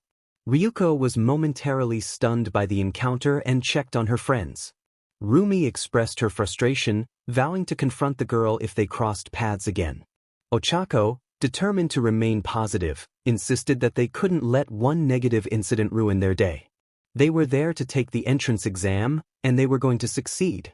Later, as they gathered in the auditorium for the practical exam briefing, Rumi whispered to her friends about their expected scores. The nervous excitement returned as President Mike began explaining the rules regarding quirk usage during the practical portion of the exam. After separating for the written exam, the group reconvened, relieved to find that the written portion had not been as challenging as they had feared. The practical exam, however, loomed ahead, with students needing to earn points by defeating robots in UA's specially designed training city. Quirks could be used freely, as long as they weren't directed at fellow participants. Present Mike emphasized the importance of being cautious, revealing the 3 main types of robots they would encounter. These robots were the targets the students would be taking down to collect points, each marked with numbers indicating their point value. However, caution was advised. The higher the point value, the more formidable the robot. The teachers would be on standby for emergencies, encouraging the students to give it their all. A panel of judges would monitor the students through a surveillance system to score their points, and any questions regarding the scoring could be addressed afterward. A blue-haired boy with glasses stood up, making a chopping motion with his hand as he spoke. He pointed out a discrepancy in the presentation regarding a 0-point robot mentioned in the pamphlets. He expressed his discontent with the oversight, urging those in the back to pay attention, as the event was meant for aspiring heroes, not a daycare. Rumi's ears twitched in annoyance as she stood up to glare at the blue-haired boy. She remarked that if he had read the pamphlet, he would know the 0-pointer was merely an obstacle to avoid. She suggested that he should heed his own advice and focus on the presentation instead of criticizing those in the back. Present Mike attempted to restore order, reminding everyone to check the cards they received after their written exam. Each card had a letter, and he instructed them to group according to those letters for the testing site. He sighed, wondering why the students couldn't simply get along. Saya and Ochako exchanged a small fist bump as they walked with Group A toward the buses that would take them to the simulated cities. Ochako expressed concern for Shinso, who seemed irritated before they separated, glancing at his group waiting by their buses. Saya nodded in understanding, aware that Shinso was on edge due to being in the same group as Katsumi and the uncertainties surrounding the practical exam. She suspected that either her father or Nizu had placed Shinso with Katsumi for damage control. Ochako noticed that the blue-haired boy was in their group, prompting a light-hearted laugh from her. Saya responded with a monotone sigh. Before the staff announcer could signal the start, Shinso dashed into the fake city as soon as the metal barrier opened. Ignoring the surprised cries of the other exam takers, he swiftly took down one robot after another using the capture scarf he always wore, a gift from his father. After about 30 seconds and 10 points later, he heard the crackling sound of sparks, confirming his suspicions as Katsumi rushed past him, using her quirk to take down a robot. She urged the others to follow her, emphasizing that there were no start signals in an emergency. Shinso smirked, noting that he was leading the group by 15 points, while Katsumi was close behind with he was eager to see what she could do. Katsumi felt a surge of irritation as she chased after the path of destruction left by Shinso. To score the most points, one needed to venture away from the crowd and target the groups of robots in the city center. She had already accumulated a solid 45 points in just 5 minutes, and if she maintained her pace, she could surpass 100 points, even while searching for more robots. Frustrated, she wondered how Shinso was outperforming her. If she had known gear was allowed, she would have obliterated the entire city to claim all the points first. A soft mechanical whirring snapped Katsumi out of her thoughts as she paused in an empty street, aware that several robots were likely hiding, waiting to ambush her. With a fierce grin, she generated sparks from her hands. Noticing movement in her peripheral vision, she leaped forward, using a small explosion to spin around and destroy a sneaking robot with a powerful blast. Suddenly, 3 more robots charged at her, aiming to incapacitate her with harmless tasers or low-powered lasers that could cause minor burns. Shinso observed from the roof of a nearby building, noting that while Katsumi lacked technique, her raw power was impressive. At that moment, he had accumulated 90 points and was in search of more when he decided to backtrack and watch the other participants. If Shinso wanted to remain in the top 10, he knew he had to keep pushing forward. In the observation room, a booming voice filled the air as a muscular titan, All Might, commented on the impressive batch of students this year. Nizu and the general study staff were present, observing the future heroes as they skillfully dismantled the robots. Power Loader noted that he might need to reinforce the robots if the students were this strong already, but he acknowledged that the new upgrades had improved their performance compared to previous years. All Might remarked on a purple-haired boy using a capture scarf with remarkable skill, reminiscent of Eraserhead's own fighting style. Eraserhead, with a proud smile hidden beneath his scarf, believed the boy had great potential, especially with proper guidance. Another staff member pointed out a girl with an explosive quirk excelling in Group C, praising her control and the promise she showed as a future hero. All Might beamed with pride at the talent on display. Nizu, maintaining his usual smile, decided it was time to put the students to the test. He pressed a button on the control panel, announcing that with only a minute left, they would face a crisis situation. As the final minute approached, Shinso felt the ground rumble beneath him. He quickly dispatched a single-point robot ensnared in his capture scarf and climbed to the top of the nearest building. In the distance, the massive zero-point robot loomed over the cityscape, its size dwarfing everything around it. The robot's mechanical arms were crushing nearby buildings, leaving nothing but rubble in their wake. Although slow, it moved with enough speed to traverse the city in mere minutes. Shinso recognized the zero-point as more of an obstacle than an enemy. Just then he spotted Katsumi, who had just stepped over the remains of smaller robots, her fierce demeanor resembling that of a predator. A chill ran down his spine as he watched her charge toward the zero-point. With a resigned sigh, he followed her across the rooftops, while other participants fled in the opposite direction. Katsumi prepared to unleash her power, feeling the energy crackling in her arm. However, before she could act, she was suddenly pulled away by a white cloth. Confused, she turned to see Shinso, who had an irritated expression and a shallow cut on his forehead. As they regained their footing, a black cloak with a bird head caught their attention. In that moment, Shinso's instinct to protect his sister kicked in, but they were momentarily distracted. The mechanical whirring of the robot's fist descending upon them snapped them back to reality. Time slowed as Shinso felt the urgency to pull Katsumi to safety. Suddenly, the ground shook as the zero-point's fist struck, shattering the pavement nearby. The teens stood frozen, staring at the destruction mere centimeters from them. A voice shouted for them to move, and the warning jolted them into action. The zero-point had been cleaved in half and was beginning to topple. Without hesitation, Shinso pulled Katsumi to her feet and urged her to run toward safety. Just then, another shadowy figure emerged from the cloak, rushing to assist them. With seconds to spare, Shinso threw Katsumi toward the shadowy figure, while he dove toward the other. The shadowy figure caught Katsumi and began to retreat, pulling Shinso along with them. The explosion rocked the area, and as the ringing in Shinso's ears subsided, he struggled to stay conscious.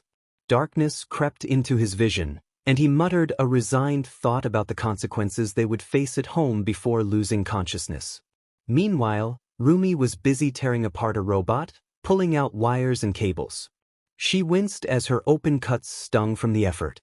Ryuko transformed back into her human form, spitting out a small piece of metal lodged between her teeth, and asked Rumi how many robots she had taken down. Rumi replied with a count of 83, while Ryuko mentioned her own tally of 76, checking on Rumi's well-being. Rumi noticed the blood on her hand and tried to shake off the pain. She reflected on how she should have listened to Saya's suggestion about using the bracers. Ryuko, observing the ongoing battles in the distance, wondered what Saya had brought with her, considering she couldn't use her quirk around others. Rumi expressed her curiosity about Saya's quirk, noting that they had never seen it and that she rarely spoke about it, even when they pressed her for details. Ryuko stretched her limbs to ease the soreness from her transformations, speculating that Saya's quirk must be powerful since even Shin had warned her to use it only in emergencies. However, she noted that Saya hadn't used it during the incident with Cheiko, leaving them both in the dark about its true nature. Suddenly, a loud rumble echoed through the area as a massive robot emerged from a hatch in the street, towering over the buildings. A large zero was painted on its shoulder plates, and Ryuko's disbelief was evident. Rumi, undeterred, suggested they take down the robot, but Ryuko felt a sense of foreboding. Despite Ryuko's hesitation, Rumi dashed toward the zero-pointer, confident that her friend would follow. As they approached, the other participants scattered in fear, casting worried glances at the two girls running toward danger. The robot loomed larger as they neared, casting a shadow over them. Amidst the chaos, they heard a distressed voice calling for help. They spotted a purple-haired girl trapped beneath debris, her elongated earlobes adorned with metal jacks. Rumi, torn between the approaching robot and the girl in need, sprinted to her aid. With Ryuko joining her, they worked together to lift the rubble off the girl. Once freed, Rumi noticed the girl's pained expression and asked if she was okay. The girl acknowledged her injury but remained determined. Ryuko transformed into her dragon form, ready to fly them to safety. She carefully scooped up Rumi and the purple-haired girl in her claws before taking off into the sky. As they soared, the zero-pointer attempted to grab them, prompting Ryuko to maneuver erratically through the cityscape. A sudden chill ran down Rumi's spine as a flash of light descended from above, followed by the sound of shattering glass. Instinctively, she knew they had to move. Ryuko felt the same urgency and executed a barrel roll to evade the wave of destruction that followed. The force of the attack sent Ryuko spiraling toward the ground, but she managed to position herself to protect the two girls from impact. When Rumi opened her eyes, she found herself leaning against a piece of debris, with Ryuko and the purple-haired girl nearby. Concerned, she checked on Ryuko, who confirmed her condition with a hoarse voice.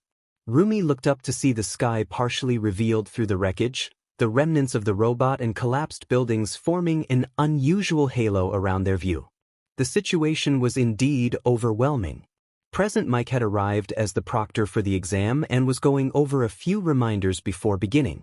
During that time, Saya opened the bus's external storage compartment and retrieved a metal case with her name engraved on it. While checking its contents, she pulled out a large black rectangle with a strap attached by two clips. Present Mike noticed and made a hand-chopping motion, stating that they weren't allowed to bring their own gear and support items. Saya considered ignoring him but realized he wouldn't relent until she provided some explanation.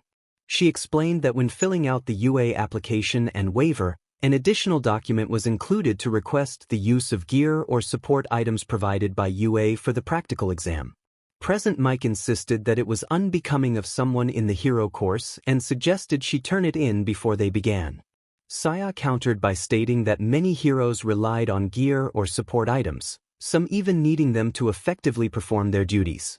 She cited examples like Manuel, the normal hero, who needed support items to gather water for his hydrokinesis, and Snipe, who used twin revolvers as his primary offense. Despite her calm demeanor, her irritation was evident in her words. She emphasized that as heroes, it was their responsibility to have every advantage to keep people safe, pointing out that his logic was flawed. As Present Mike announced that the exam would be starting soon, Saya walked away from the boy.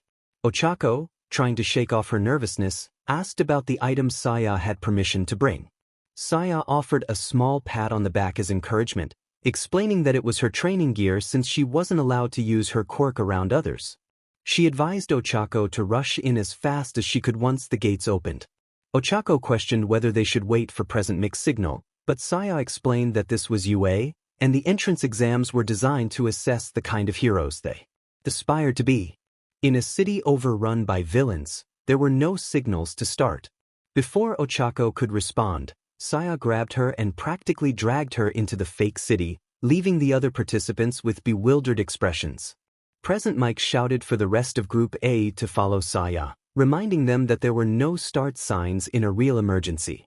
They took off into the fake city, but they had lost precious time that would likely cost them points.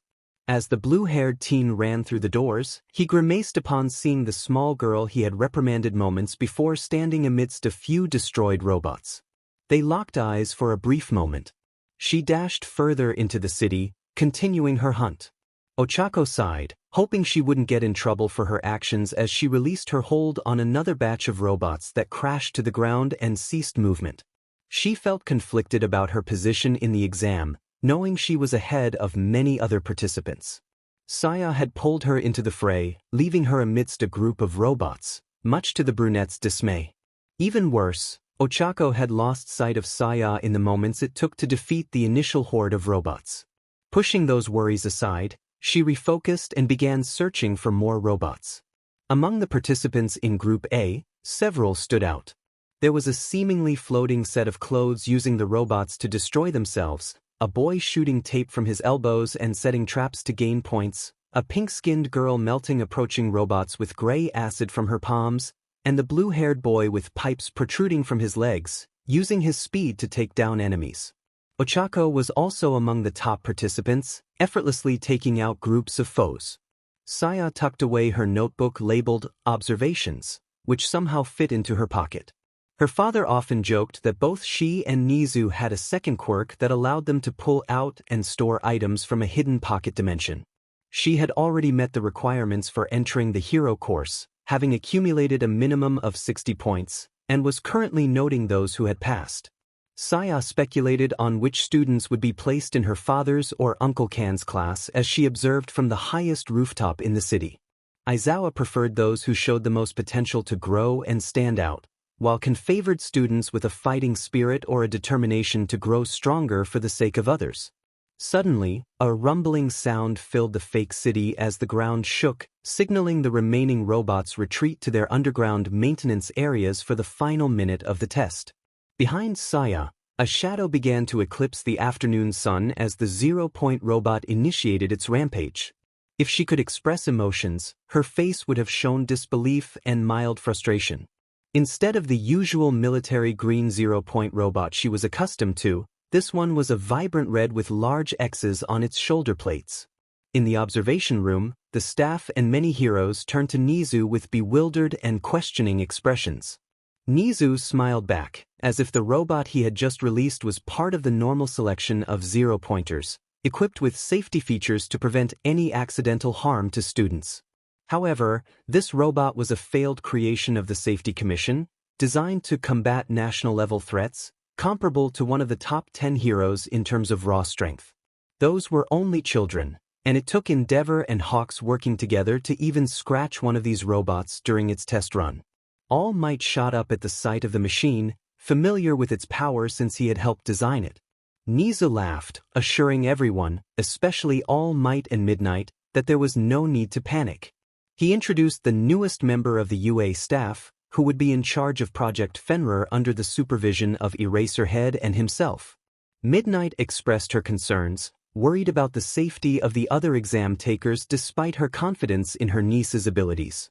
Nizu reassured her, explaining that they had planned for this together, and then moved the cameras to focus on an expressionless girl with long black hair and crystal blue eyes. He introduced Saya Inari, who would be assisting in teaching heroics as part of her work with Project Fenrir. Uncle Nizu, Saya thought they did not plan for this. She cursed under her breath as she raced across the rooftops. The other participants had quickly decided that running away from the giant red robot that screamed danger was the best idea for their survival. Saya would have done the same if not for the cries for help she could barely hear above the sounds of the robot's rampage. She had already managed to rescue 2 injured individuals and brought them to safety. Now, she returned to find the last person she had faintly heard call out. In the distance, a panicking Ochako was running away from the robot, frantically trying to avoid the falling debris. Saya recognized her voice and ran even faster toward her direction. Realizing she might not make it in time, Saya took a deep breath as a black aura began to extend around her body. The world slowed down as all her senses heightened, activating a special aspect of her quirk. It felt as if she could see the entire world from a third-person perspective, with an odd filter that allowed her to perceive the locations of people, or what she assumed were their souls. During previous tests with Nizu and Aizawa, she had discovered that people seemed to have a floating orb inside them. She could even interact with these orbs, much to the dismay of Ectoplasm, who felt as if she were pulling at his very essence. In front of her, she could see Ochako's soul, bubbly and bright, along with 6 more souls, 4 of which she recognized and 2 she did not, all being threatened by the 0-point robots. Nizu's laughter echoed in her mind as she faced the situation head-on. Saya vanished and reappeared next to Ochako in an instant, unslinging the black rectangle she had been carrying. A series of mechanical clicks and whirls sounded as the rectangle unfurled into its true form. 2 serrated blades folded out into a crescent shape, connecting to a black pole that extended until it clicked into place. What had once been a negligible accessory was now a black scythe nearly twice Saya's size, resting perfectly in her practiced hands. Ochako stared at Saya with a mixture of fear and awe. Saya assured her that she was there, sliding into a stance with her scythe poised for a strike. With a powerful declaration, Saya unleashed her attack. The world held its breath as the blades of her scythe left a flash of light in their wake. A soft sound, reminiscent of twinkling, quickly transformed into a cacophony of shattering glass as the air pressure caused the remaining glass in the standing buildings to burst, raining down beautiful yet dangerous crystals. The symphony of crashing debris and the metallic resonance of the collapsing zero-point robot filled the air. Ochako stumbled backward, releasing a shaky breath she hadn't realized she was holding, overwhelmed by a wave of emotions as she witnessed the surreal scene before her. Saya stood with her back to Ochako, her raven-black hair flowing in the rushing air. Her scythe was embedded in the concrete beside her, and the clouds parted in a straight vertical line, revealing the beautiful cerulean sky above. A rain of glass sparkled in the afternoon sun like small crystals falling from the heavens while the zero-point robot collapsed into two separate pieces with a tremendous crash. As dust and smaller debris began to swirl in the air from the impact, Ochako recalled Saya's glowing blue eyes as she turned, maintaining her icy expression. A single word echoed in Ochako's mind as darkness began to creep into her vision: hero. Katsumi Bakugo was not typically one to feel nervous or anxious while awaiting results, but this time was different. She had confidence that her scores were among the top 5. Yet after the events of the UA entrance exams, she found herself questioning her own abilities and strength. The unusual-looking hero and the strange bird-headed hero had saved her multiple times from what could have been serious injuries. There was also the significant destruction that had occurred across the other simulated cities. After speaking with All Might, Katsumi learned that it wasn't just her city that had experienced the aftermath of the attack. All 4 cities where the practical exams took place had suffered. The source of the attack had destroyed 3 of the zero-pointers, while someone else had taken down the last one. With her newfound power, Katsumi believed she could take down at least one of those titans using her full strength, but taking down 3 was beyond her current capabilities. She hated to admit it, but she felt weak and useless. Katsumi felt like a Deku. Her mother called from downstairs, announcing that her acceptance letter had arrived. As Katsumi descended the stairs, her irritation grew with each step. She was supposed to be the strongest, no one else. She had even been chosen by All Might himself to be the next symbol of peace and had received the same quirk he used. Combined with her own quirk, she was unstoppable. All Might had said so. So why did she feel this way? When her mother asked if she was all right, Katsumi looked up to see the worried expressions on her parents' faces. She despised that look of concern, the same look people gave that useless Deku whenever she attempted anything. The pity in their eyes irritated her. She didn't need their sympathy. She wasn't some helpless extra who couldn't defend herself. She wasn't a child pretending to be a hero. Katsumi snapped at her mother, demanding the letter. Mitsuki noticed the conflict in her daughter's eyes but chose not to press the issue. Ever since Izumi had gone missing, Katsumi had been on edge, devoid of her usual confidence and arrogance. It was as if she was afraid of something. Instead of boasting about her abilities, she seemed to be seeking validation in a different way. All Mitsuki could do was sigh as she watched her daughter walk upstairs, hoping that one day Katsumi would confide in her. When All Might congratulated her through the holographic projector, Katsumi clenched her fist. She had placed 3rd in the written exam and 2nd in the practical, totaling 119 points, just 15 points behind Saya Inari. She was supposed to be 1st, no one else should have been ahead of her. The frustration of following someone else's success weighed heavily on her. After smashing the miniature projector and tossing it into the trash, she opened the acceptance letter detailing the enrollment process. The bold characters at the top of the last page indicated her class number, 1A. She was almost certain that Saya, the girl All Might had mentioned, would also be in 1A, where all the top students would be placed.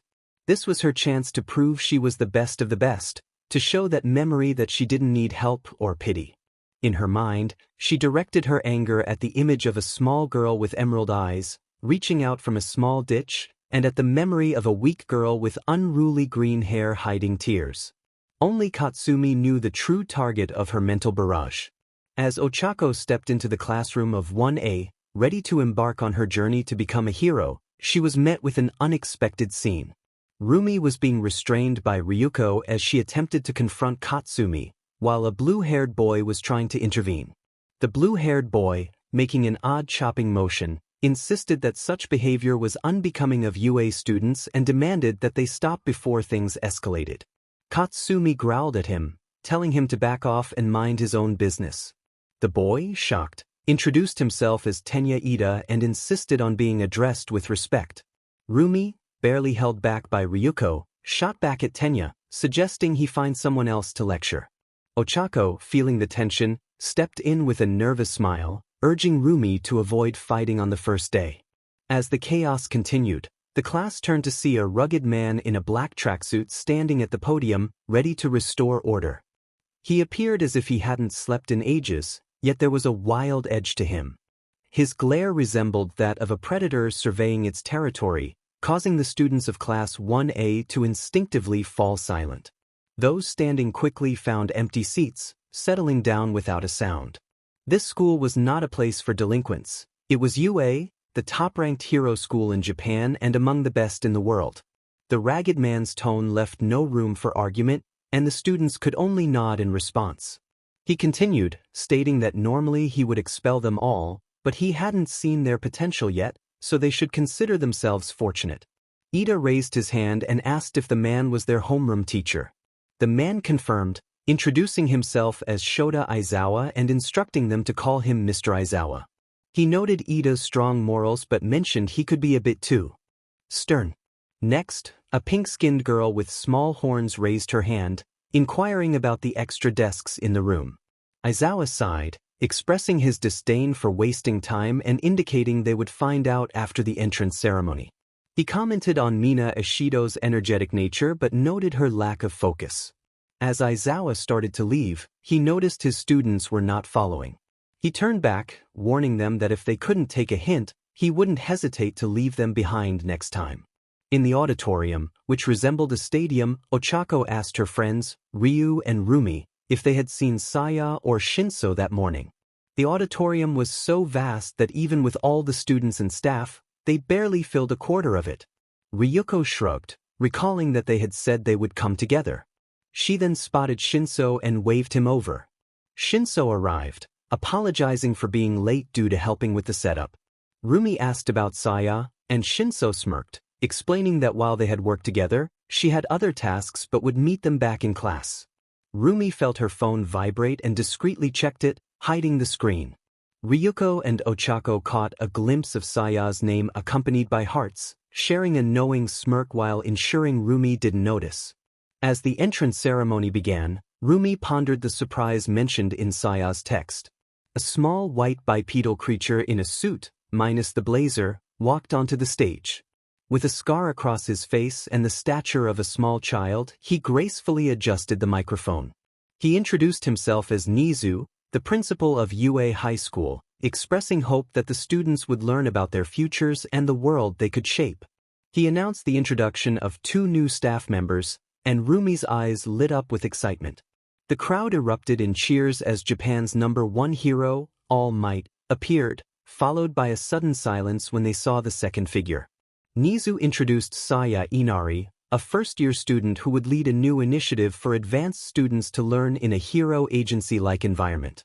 Saya took her place at the podium, noticing the curious looks from the crowd, especially from Rumi, who appeared shocked. Saya introduced herself, stating she was a first-year student at UA and would keep her speech brief to allow for other announcements during the entrance ceremony. Later, Ryuko read over a pamphlet Mr. Aizawa had handed out, detailing Fenrebrock, a student-run agency for UA's provisional license holders and other students interested in advanced lessons related to agency work.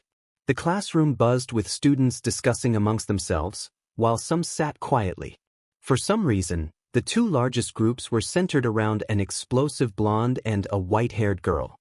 Rumi looked at Shinso with an accusing expression, wondering if that was why they already had their provisional licenses. Tokoyami, curious, glanced at Shinso as well. Ochako exclaimed that Shinso and Saya were siblings, which drew the attention of the entire class, all eyes suddenly on the sleep-deprived boy.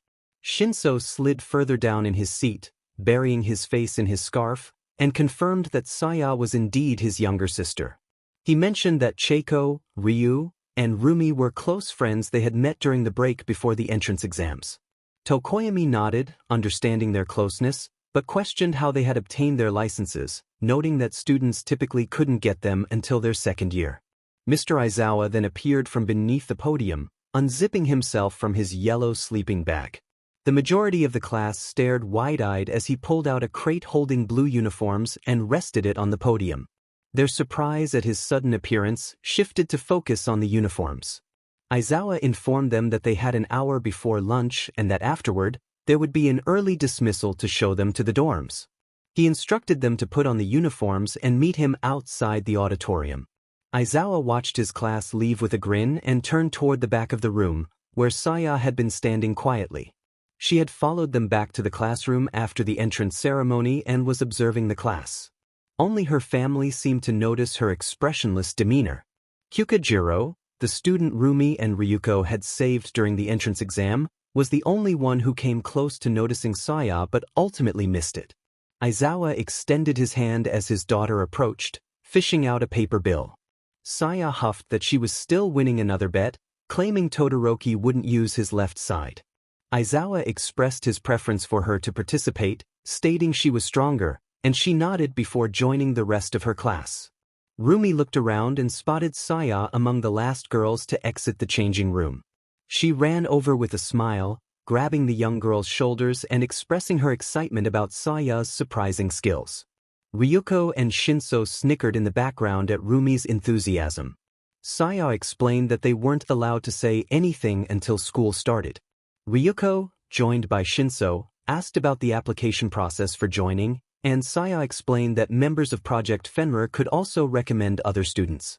The rest of the class watched from the sidelines, some curious, others skeptical, and one in particular fuming with a disgusted expression. Aizawa then gathered their attention, announcing they would be doing a series of physical tests similar to those they had in middle school. He tossed a black ball to Shinso, allowing the use of their quirks for the tests. Mina exclaimed that it would be fun, prompting quiet sighs from the Aizawa siblings. Aizawa's glare silenced the room as he reminded them that heroism was not about fun, it was a serious job where lives were at stake. He explained that if they didn't understand the gravity of the situation, they weren't cut out to be heroes.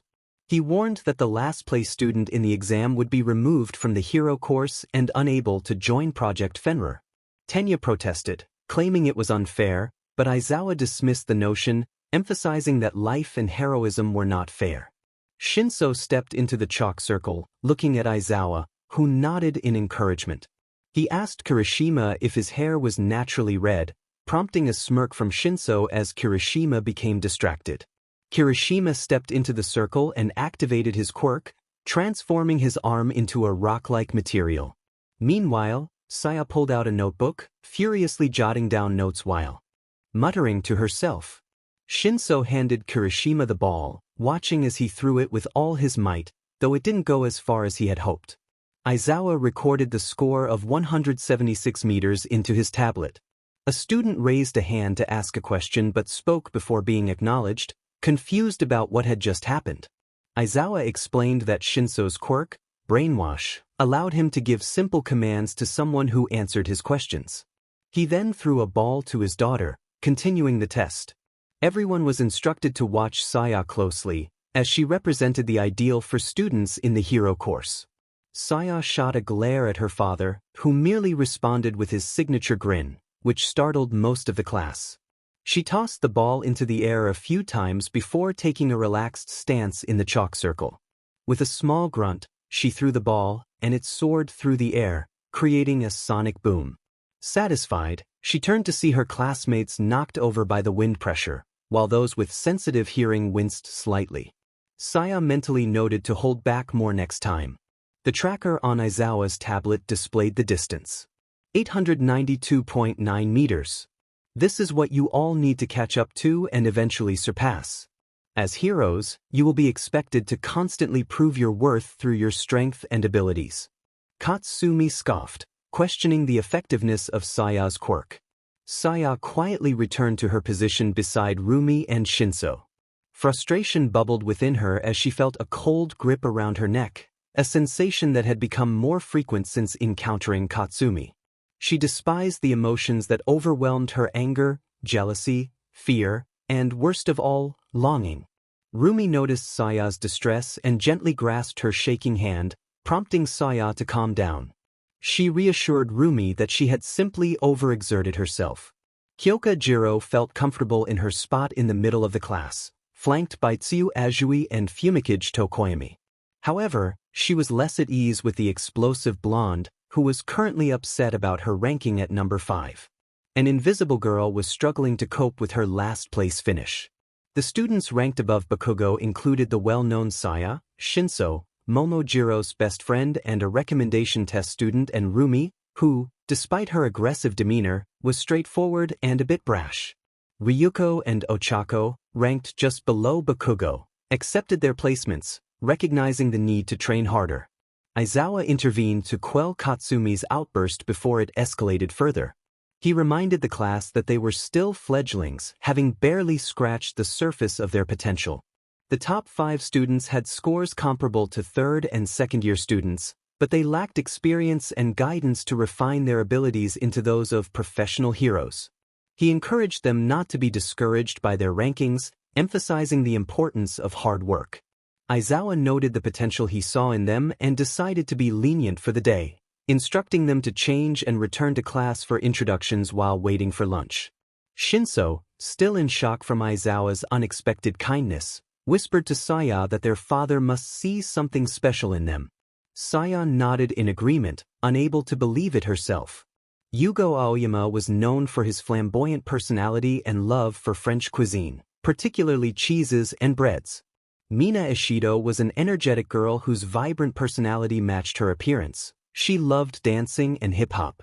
Tsuyu Azui was straightforward, always speaking her mind and adept at mediating conflicts due to her family experiences. Tenya Ida was a good person, though his focus on manners sometimes made him seem snobbish. He always aimed to make the best choices while adhering to his principles. Achiko Uraraka was bubbly and made friends easily, though she often held herself back to support her family and those around her. Masahiro Ojiro was calm and respectful, constantly seeking self-improvement. Denki Kaminari tried to appear cool and charming, focusing on fun but always giving his best effort. Eijiro Kirishima valued strength and camaraderie, always standing by those in need. Rumi Usajiyama was straightforward and a bit brash, believing strength was the best way to protect others. Ryuko Tatsuma acted as a mom figure, reasonable and protective of what she deemed hers. Mizo Shoji was quiet and observant, although he needed to work on his perception. Kyoka Jiro was a music lover, down-to-earth and surprisingly perceptive. Hantasiro was the most normal in the class, with good reflexes but not much else to stand out. Fumikage Tokoyami struggled to accept his quirk as part of himself. Shoto Todoroki was quiet and conflicted about his existence and powers. Toru Hagakure embodied a blend of Mina and Achiko's traits without their quirks. Katsumi Bakugo was known for her explosive personality. Lastly, Shinso Hitoshi was the most relaxed and typically lazy among them. However, he was always a very hard worker when no one was looking and took heroism seriously. He would never slack when it came to heroism and would always be a reliable partner when it mattered most. Momo Yayorozu, a wealthy girl, often felt out of place when mingling with others. She possessed extensive knowledge on many subjects but sometimes struggled to grasp the differences between her lavish lifestyle and those of others. Saya sighed as she glanced at the clock after finally finishing the setup of her dorm room. It was already 8:45 p.m., meaning she had spent over 6 hours arranging and decorating. Most of her belongings remained at her parents' home, as she knew her friends would tease her if they saw everything. Only her dad, her papa, and her older brother, Shinso, had ever seen her room, and even they occasionally teased her about it. A small notification chimed on her phone, revealing a text from Shinso. He had just finished setting up his room and mentioned that Momo was ordering food for everyone, inviting her to come down. Attached to the message was a picture of Shinso's room, which was surprisingly plain except for the display mounts showcasing various types of capture tape he and Saya had designed during their free time, courtesy of Uncle Higuri. A shelf filled with fantasy light novels and magazines featuring heroes, gear, and dragons adorned the room. Although Shinso would never admit it, he was a huge fan of dragons, a fact Saya had discovered while searching for a hero magazine he borrowed. Ever since Ryuko had shared details about her quirk, Shinso had faced endless teasing from his younger sister. Saya replied that she had just finished too and would be down shortly, reminding him to order for her. She then sent a picture of her own room to Shinso, a decision she would soon regret. Half of her room resembled an office space, while the other half looked like a cosplayer's haven. Bookshelves filled with notebooks containing her personal notes about heroes, villains, gear, and other interests lined the walls. A desk with several monitors was neatly tucked away in the corner, still allowing access to the closet. The other half of Saya's room was decorated in pastel goth colors of pink and black, with posters of rabbit girls and cat girls in frilly dresses and skirts adorning the walls and ceiling. At the head of her bed hung a large poster of a rabbit and a black cat sharing an apple. Display mounts featuring various sides, also from Uncle Higuri, hung in between. A mountain of stuffed animals lay on her bed, large enough for Saya to hide within. As Saya stepped out of her room, Rumi caught her attention and asked if she had just finished. Saya nodded, explaining that it took a while but she was finally done and was heading to see Momo for food. Rumi expressed her excitement, and the two made their way downstairs. When the food arrived, the friend groups within the class became apparent. The two largest groups centered around Saya and, surprisingly, Katsumi, with a smaller third group made up of most of the other girls. Shoto and Yuga sat alone. Shoto was quiet, while Yuga struggled to engage with others due to his flamboyant nature. Once everyone finished eating, Mina gathered everyone for an announcement. She suggested having a dorm room show to help everyone get to know each other better. After some convincing, the majority of the class agreed. Each room reflected the personalities of its occupants. Shoto's room surprised everyone with its traditional Japanese style, while Jiro's was filled with music gear. Momo's room was also impressive, with her bed taking up a significant portion of the space. Rumi and Kirishima's rooms were surprisingly similar, filled with training equipment and posters of famous fighters, and they quickly agreed to become workout buddies. Finally, they arrived at the last two rooms on the top floor, those belonging to Shinso and Saya. Shinso's room met expectations, and he even offered to lend some of his light novels to Ryuko and Shoto, who enjoyed reading. However, to the class's dismay, Saya refused to let anyone into her room. Mina and Achiko pleaded with her for just a peek, but she shook her head in decline. Rumi sighed in defeat, wishing to see it. Shinso, determined, pulled out his phone and showed Rumi the photo he had taken, wearing a signature grin.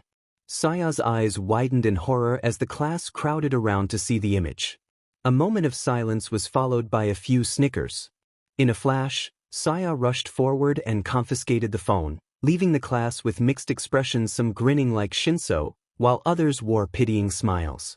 Rumi, blushing slightly, attempted to defend Saya, quietly expressing her appreciation for the room. Shinso suddenly felt a wave of unease as Saya looked directly at him. He realized two things. First, she knew a lot about him, perhaps even more than he knew about her. Second, she was holding his phone, which was a sacred possession for any teenager. A haven to explore not only the vast expanses of the internet but also a gateway into their own personal journeys of self-discovery.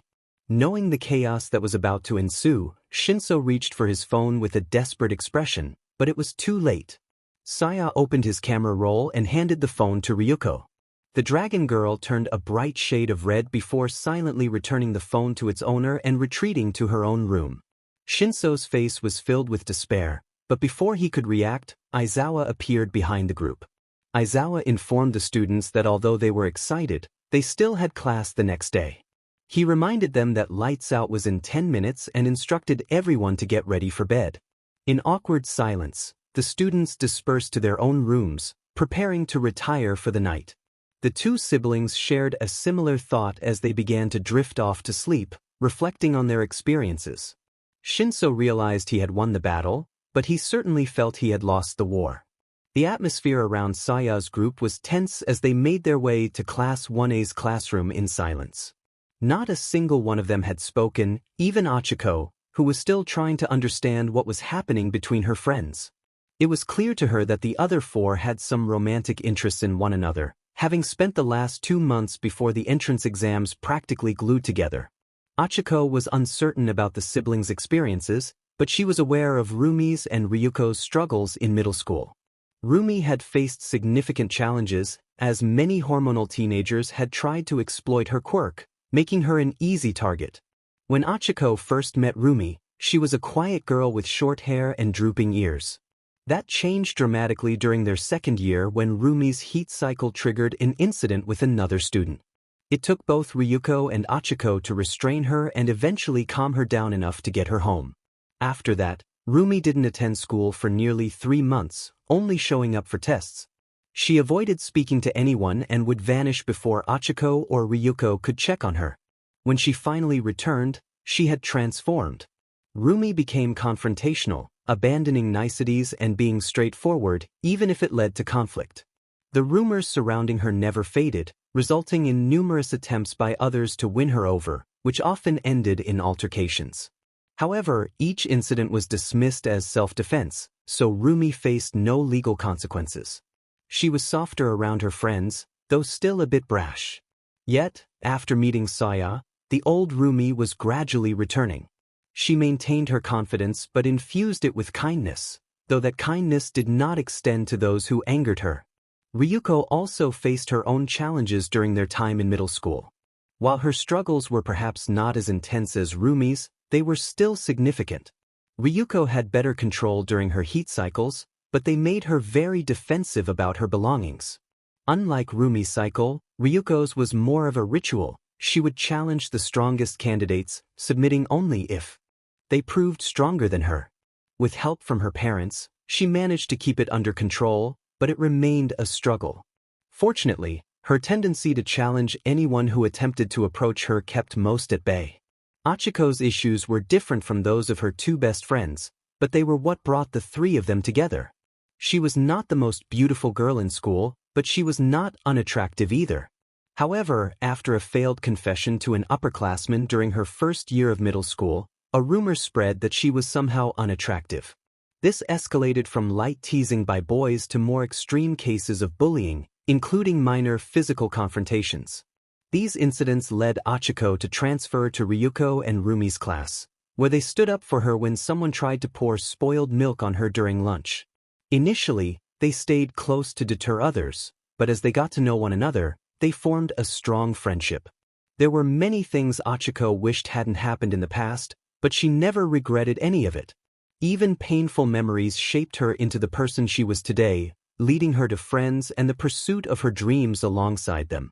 There was no way she would allow the previous night's events to create an awkward rift between them. From their initial reactions, she sensed that Rumi and Ryuko were somewhat happy with what they had discovered the night before, but their past was holding them back. She hated that they had helped her regain her confidence and self-esteem, yet she felt she hadn't done much for them in return. Her 2 best friends were finally happier than they had been, thanks to Saya and Shinso, and she was determined not to let things remain this way. Before entering the classroom, Achiko stopped the group and expressed her concern about the awkwardness from the previous night. Saya admitted to taking things too far, and Shinso echoed her sentiment. Ryuko and Rumi exchanged glances and nodded, smiling as they reassured the group that they were just overreacting. Rumi laughed, relieved, and confirmed that they were still friends. With smiles all around, they headed into the classroom, feeling a little closer than before. It was common to see Saya in the teachers' offices before and after school due to her role as one of the newest members of the teaching staff. Just 3 days into the new term, requests from both students and teachers were pouring in without end. Among the candidates, Mei Hatsum from the support course and a few business course students stood out. The general course students who applied were those who had not qualified for the hero course due to low entrance exam scores. Koji Koda and Rikido Sato were particularly notable for the uniqueness of their quirks and potential uses. One general course student had been permanently banned from joining the hero course after submitting an application that stated he wanted to join to get popular with the ladies. Saya felt a sense of pride that most of the staff had taken to calling him Grapist. Meanwhile, an unusual scene unfolded before the group of teachers as All Might stood beside Saya's cubicle, fidgeting anxiously. All Might had been standing there for several minutes, trying to figure out how to speak to the young woman. Saya was both his student and a colleague, which made it challenging for him to address her. He wasn't comfortable calling her nicknames like Midnight or Power Loader did, but he also felt it was too formal to call her Inari. Saya usually addressed everyone as uncle or auntie unless formalities were necessary, but she had yet to speak directly to All Might himself. All Might cleared his throat to gain the girl's attention. He requested a moment to discuss the day's Foundation Hero Studies lesson with Class 1A specifically. Saya turned toward him, tilting her head as if to ask how she could assist him. He expressed his desire for her to participate in the class and allow him to teach during the first session. He had no doubt about her abilities since Nizu had chosen her, but he wanted to see her in action. Saya nodded, handing All Might a manila folder and stating her intention to have separate classes for Foundational Hero Studies, his on Wednesdays for practical lessons and hers on Fridays for theory and analysis. All Might was taken aback by her straightforwardness and the intensity of her gaze, which seemed to pierce through him. He inquired why she preferred separate classes, suggesting that they might teach together. Saya explained that All Might had far more experience in actual hero work than she did, even more than all the teachers combined. The students would benefit most from practical training under his supervision, including herself. She acknowledged that he had faced countless real situations, making his knowledge of combat and rescue scenarios invaluable. She continued, stating that she was still required to teach foundational hero studies, so she aimed to maximize both her education and that of the students. She excelled in quirk analysis and strategic planning, which were vital for heroes. With All Might's assistance, she hoped to have students analyze cases he was involved in and report on what they would have done in his position. All Might was impressed by her proposition, realizing she was right. He recognized that while he was Japan's #1 hero, he wasn't the best at analysis and strategic planning, especially under time constraints during hero work. This arrangement would allow them both to teach what they excelled at while enabling her to learn simultaneously. Saya then requested that All Might head to the class first, as she needed to check on the progress of her hero costume and support gear. She promised to meet him in Gym Beta for the class and bowed politely before quickly leaving for the support course building. As Saya walked alone through the silent hallways, a trembling voice whispered in her ear, contrasting sharply with the hatred-filled voice from her father's test. This voice was filled with fear and sadness, gently tugging at her sleeve. She hated this feeling even more than the previous one, knowing it was tied to painful memories. She froze when she saw a green-haired girl standing at the end of the hallway, covered in cuts and burns. Taking deep breaths with her eyes closed, she tried to will the figure away, but it remained each time she opened her eyes. The girl questioned whether she would just get in the way, echoing doubts that haunted Saya. In a moment of frustration, Saya rushed forward and grasped the girl by the neck. The green-haired girl smiled weakly, caressing Saya's cheek with a bleeding hand. Without a struggle, she slowly disappeared, leaving a hyperventilating Saya alone once more. Saya firmly declared that she was not that girl and demanded to be left alone. Apologies for her tardiness were offered as Saya entered the observation room, wearing the school-provided gym uniform and carrying the black foldable scythe Rumi had dubbed Death Scythe. All Might acknowledged her arrival and inquired if her costume was still being made. She confirmed it would not be finished for another few weeks. All Might then explained the exercise they were about to undertake. The exercise required a team of heroes to find a bomb hidden by the villain team and disarm it by touching it. The hero team could win by either disarming the bomb or capturing the villain team with special tape before the 10-minute timer expired. The villain team would win if they managed to guard the bomb or capture the hero team within the same time frame. Teams would be randomly paired to simulate the unpredictability of hero team-ups and the challenge of not knowing opponents' quirks. Saya was pleasantly surprised by All Might's lesson planning, noting that he typically struggled with organization, as evidenced by the mess on his desk. Achiko expressed her expectation for a more introductory class while waiting in line to draw lots. Rumi was the first to draw, excitedly proclaiming that they would get to jump into action quickly. Ryuko reasoned that as heroes, they were expected to act and respond swiftly, making this approach normal. Achiko peeked at Saya's lot and giggled, revealing they were teamed up. Rumi gestured toward Yuga, who was making flashy poses with his cape. Despite her pensive mood, Saya couldn't help but notice Rumi's impressive appearance in her simple black sports bra and modified running shorts, showcasing her toned physique. It was clear how much effort she had dedicated to enhancing her speed and strength while maintaining her mobility and flexibility. Ryuko's hero costume was modest yet striking.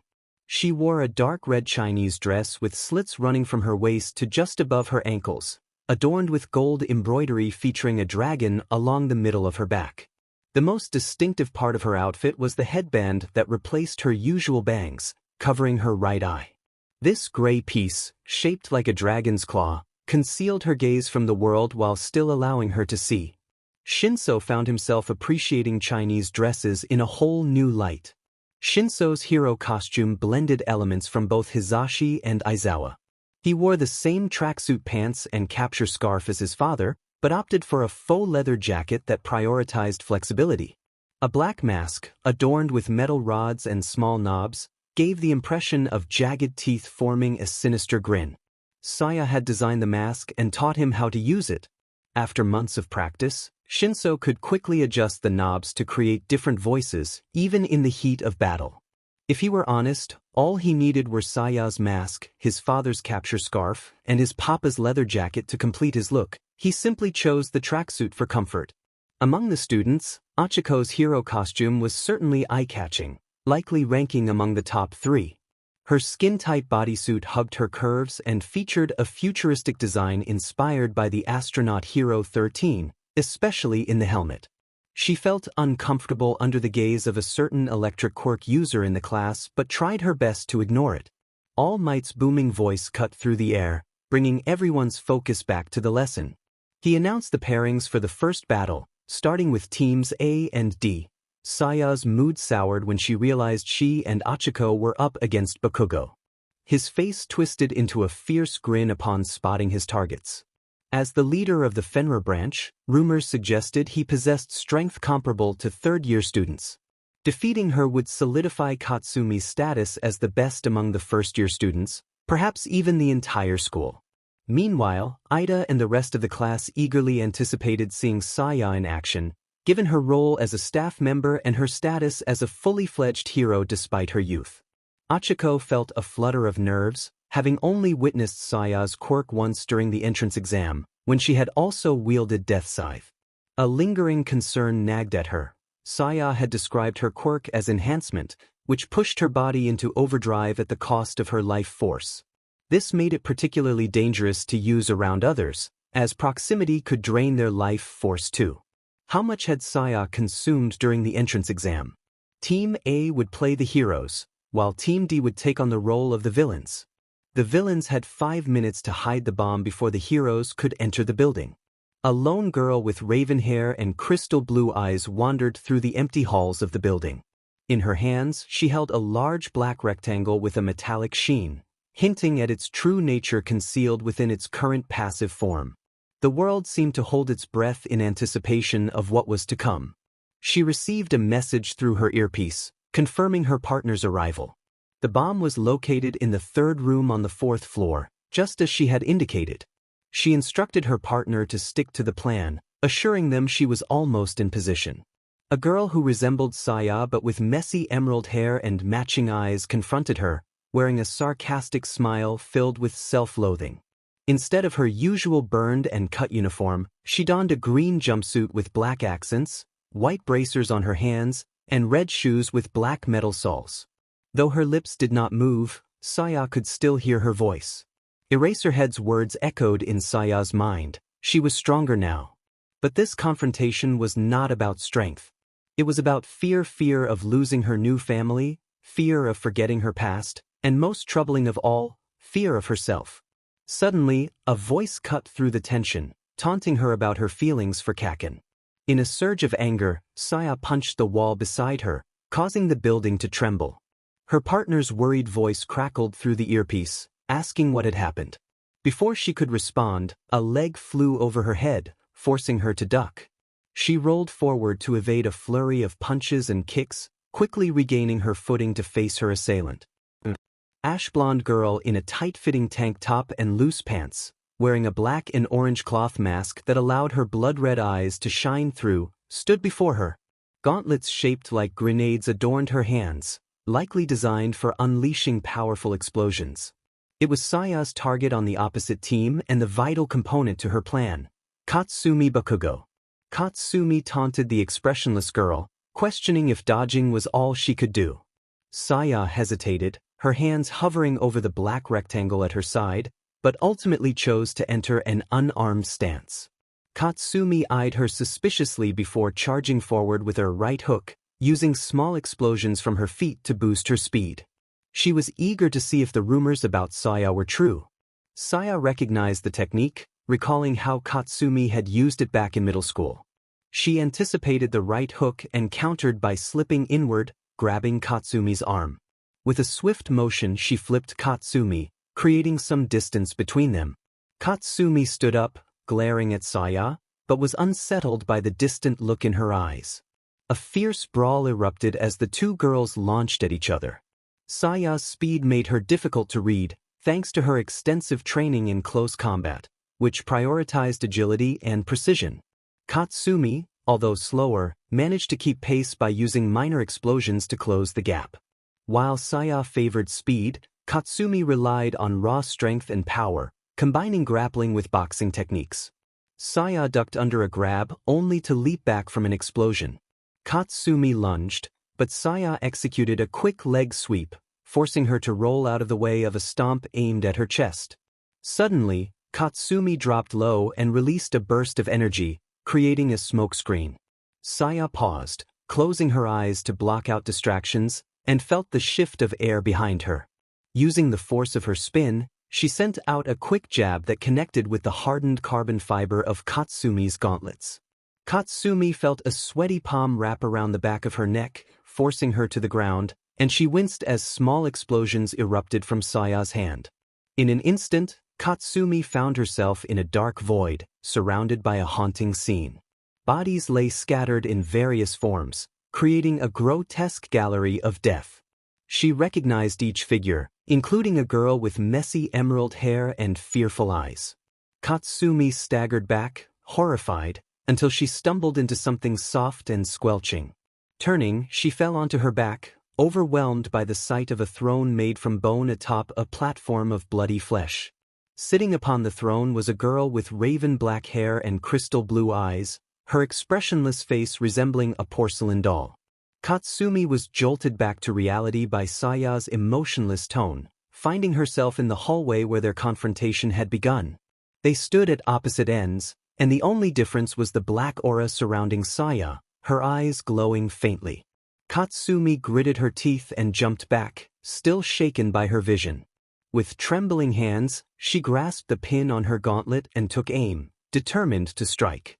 The explosion shook the entire building as it tore through the floors above, deafening both girls at the epicenter.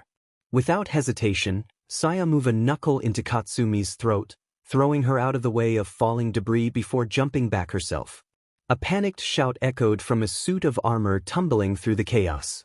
A girl in a tight bodysuit maneuvered through the wreckage, struggling to avoid the debris as she raced toward a prop bomb crashing down between the floors. Katsumi shouted her warning, determined not to let Achiko get hurt.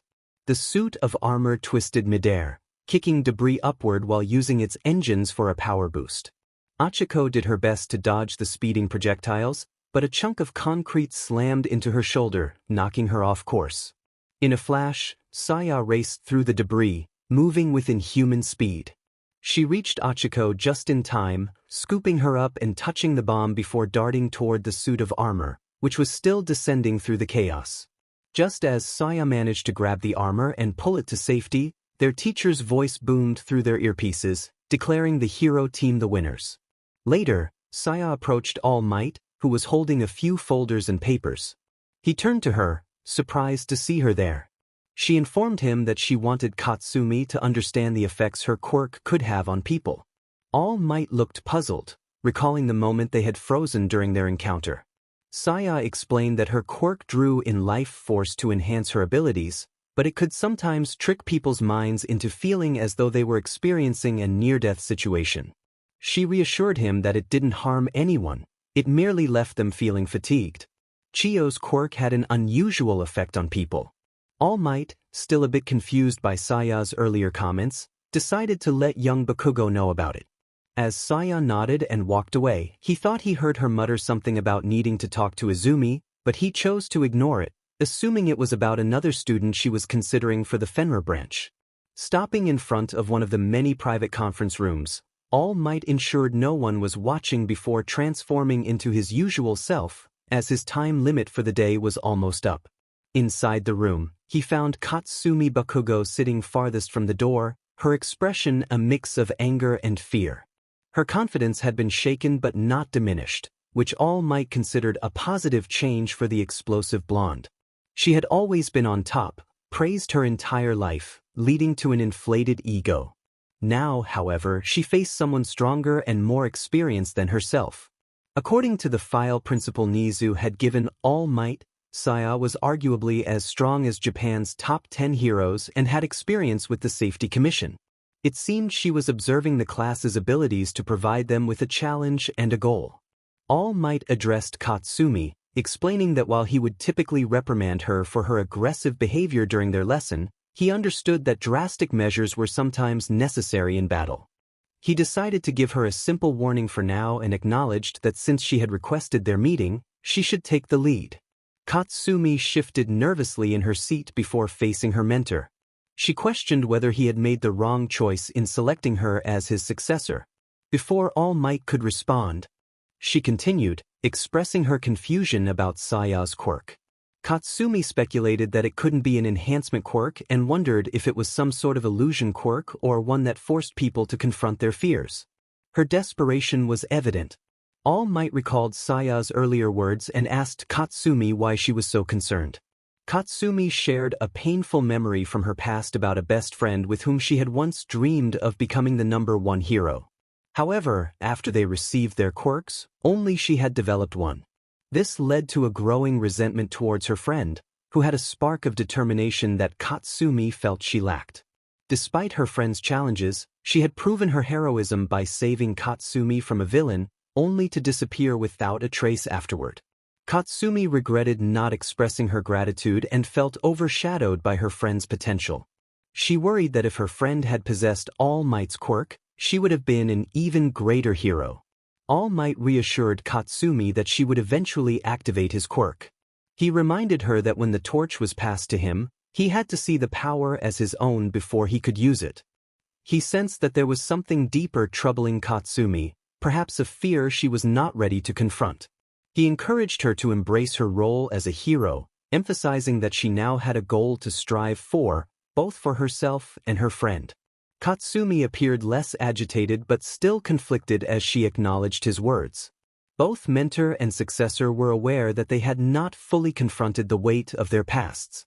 They had both avoided facing their histories, knowing they had taken away the hopes and dreams of someone who had devoted her life to becoming a hero. While the past was unchangeable, they silently vowed to alter the future. It was a rare sight to see both Class 1A and Class 1B together outside the cafeteria. Even though it was only the last day of the first week, the two hero classes had already developed a rivalry for several reasons. The most significant was the presence of Saya and Shinso in Class 1A, rumored to be as strong as the school's big 3 third-year students considered on par with the top 10 heroes. Additionally, Saya, despite being a student, held the authority of a teacher, which further fueled the rivalry. The competition between the classes stemmed from curiosity but had escalated into discomfort, particularly due to the two blondes who were about to exchange heated words in the middle of the classroom. As tensions rose, Saya reflected on her father's words, "Being a teacher is, in a way, much harder than hero work will ever be." Class hadn't even begun yet, and issues were already brewing, suggesting that this would be an ongoing challenge for the foreseeable future. With a sigh, Saya quietly walked into the room and stood at the podium, observing the fledgling heroes and waiting for them to notice her arrival. She wasn't hiding her presence or using any part of her abilities or training to conceal herself, yet out of the 39 students, only 7 noticed her, excluding her older brother. In Class 1A, only Shoji, Jiro, and Tokoyami acknowledged their classmate and teacher's entrance, promptly sitting up in their seats and nervously watching her. In Class 1B, Kurwaro, Kendo, Tokage, and Yanagi were the ones who noticed her, although nearly all of Class 1B sensed they were being watched. Only those 4 recognized who it was. Saya's voice, though barely above a whisper, resonated powerfully in the classroom as she addressed the students. She pointed out that only 7 of them had noticed her entrance, which was unacceptable. Being unaware of their surroundings could lead to disastrous consequences during hero work. Katsumi took the opportunity to make a final jab at Momona before returning to her seat, claiming that it served her right. Saya expressed her disappointment primarily in Class 1A, noting that they had spent the most time with her both in class and in the dorms yet still failed to notice her presence, with Shoji, Jiro, Tokoyami, and Shinso being the exceptions. Momona smirked, suggesting that Class 1B was indeed better than Class 1A. The rest of the students collectively thought that her antics were only making things worse. Saya pointed out that Momona was the only one in Class 1B who had not noticed anything unusual. As the class fell silent in embarrassment, Saya reflected on her initial expectations. She had not anticipated much from either class, but after observing their performances in All Might's practical training, they had exceeded her expectations. However, their understanding of quirks and combat was still lacking due to their inexperience, which had betrayed her observations in a classroom setting. Realizing her thought process was flawed, she acknowledged that she had been judging them as a whole rather than in separate parts. If she weren't in the middle of teaching, she might have slammed her head against the nearest wall in shame. Saya took a moment to apologize and uncapped a dry erase marker, beginning to write on the board. She admitted that she had been assessing their abilities with a flawed mindset and expressed her desire to start over. The purpose of foundational hero studies was to create a foundation for improvement and growth, and if she assumed they already had that foundation, how could she help them build one? The board now read, Introduction to Analysis of Quirks, Combatives, and Strategies. She introduced herself as Saya Inari, their teacher for foundational hero studies every Friday, focusing on applied analysis. To kick things off, she proposed a small game to gauge how well they could work together. She presented a scenario. A disaster had struck, leaving a city in ruins with reports of survivors among the rubble, and a national-level villain was heading toward the city. The 39 of them were the first heroes on the scene and were in charge of emergency operations. The class immediately began discussing their quirks and strengths among themselves. After about 10 minutes of planning, Tenya and Kendo stood up to present the solution the class had collectively developed.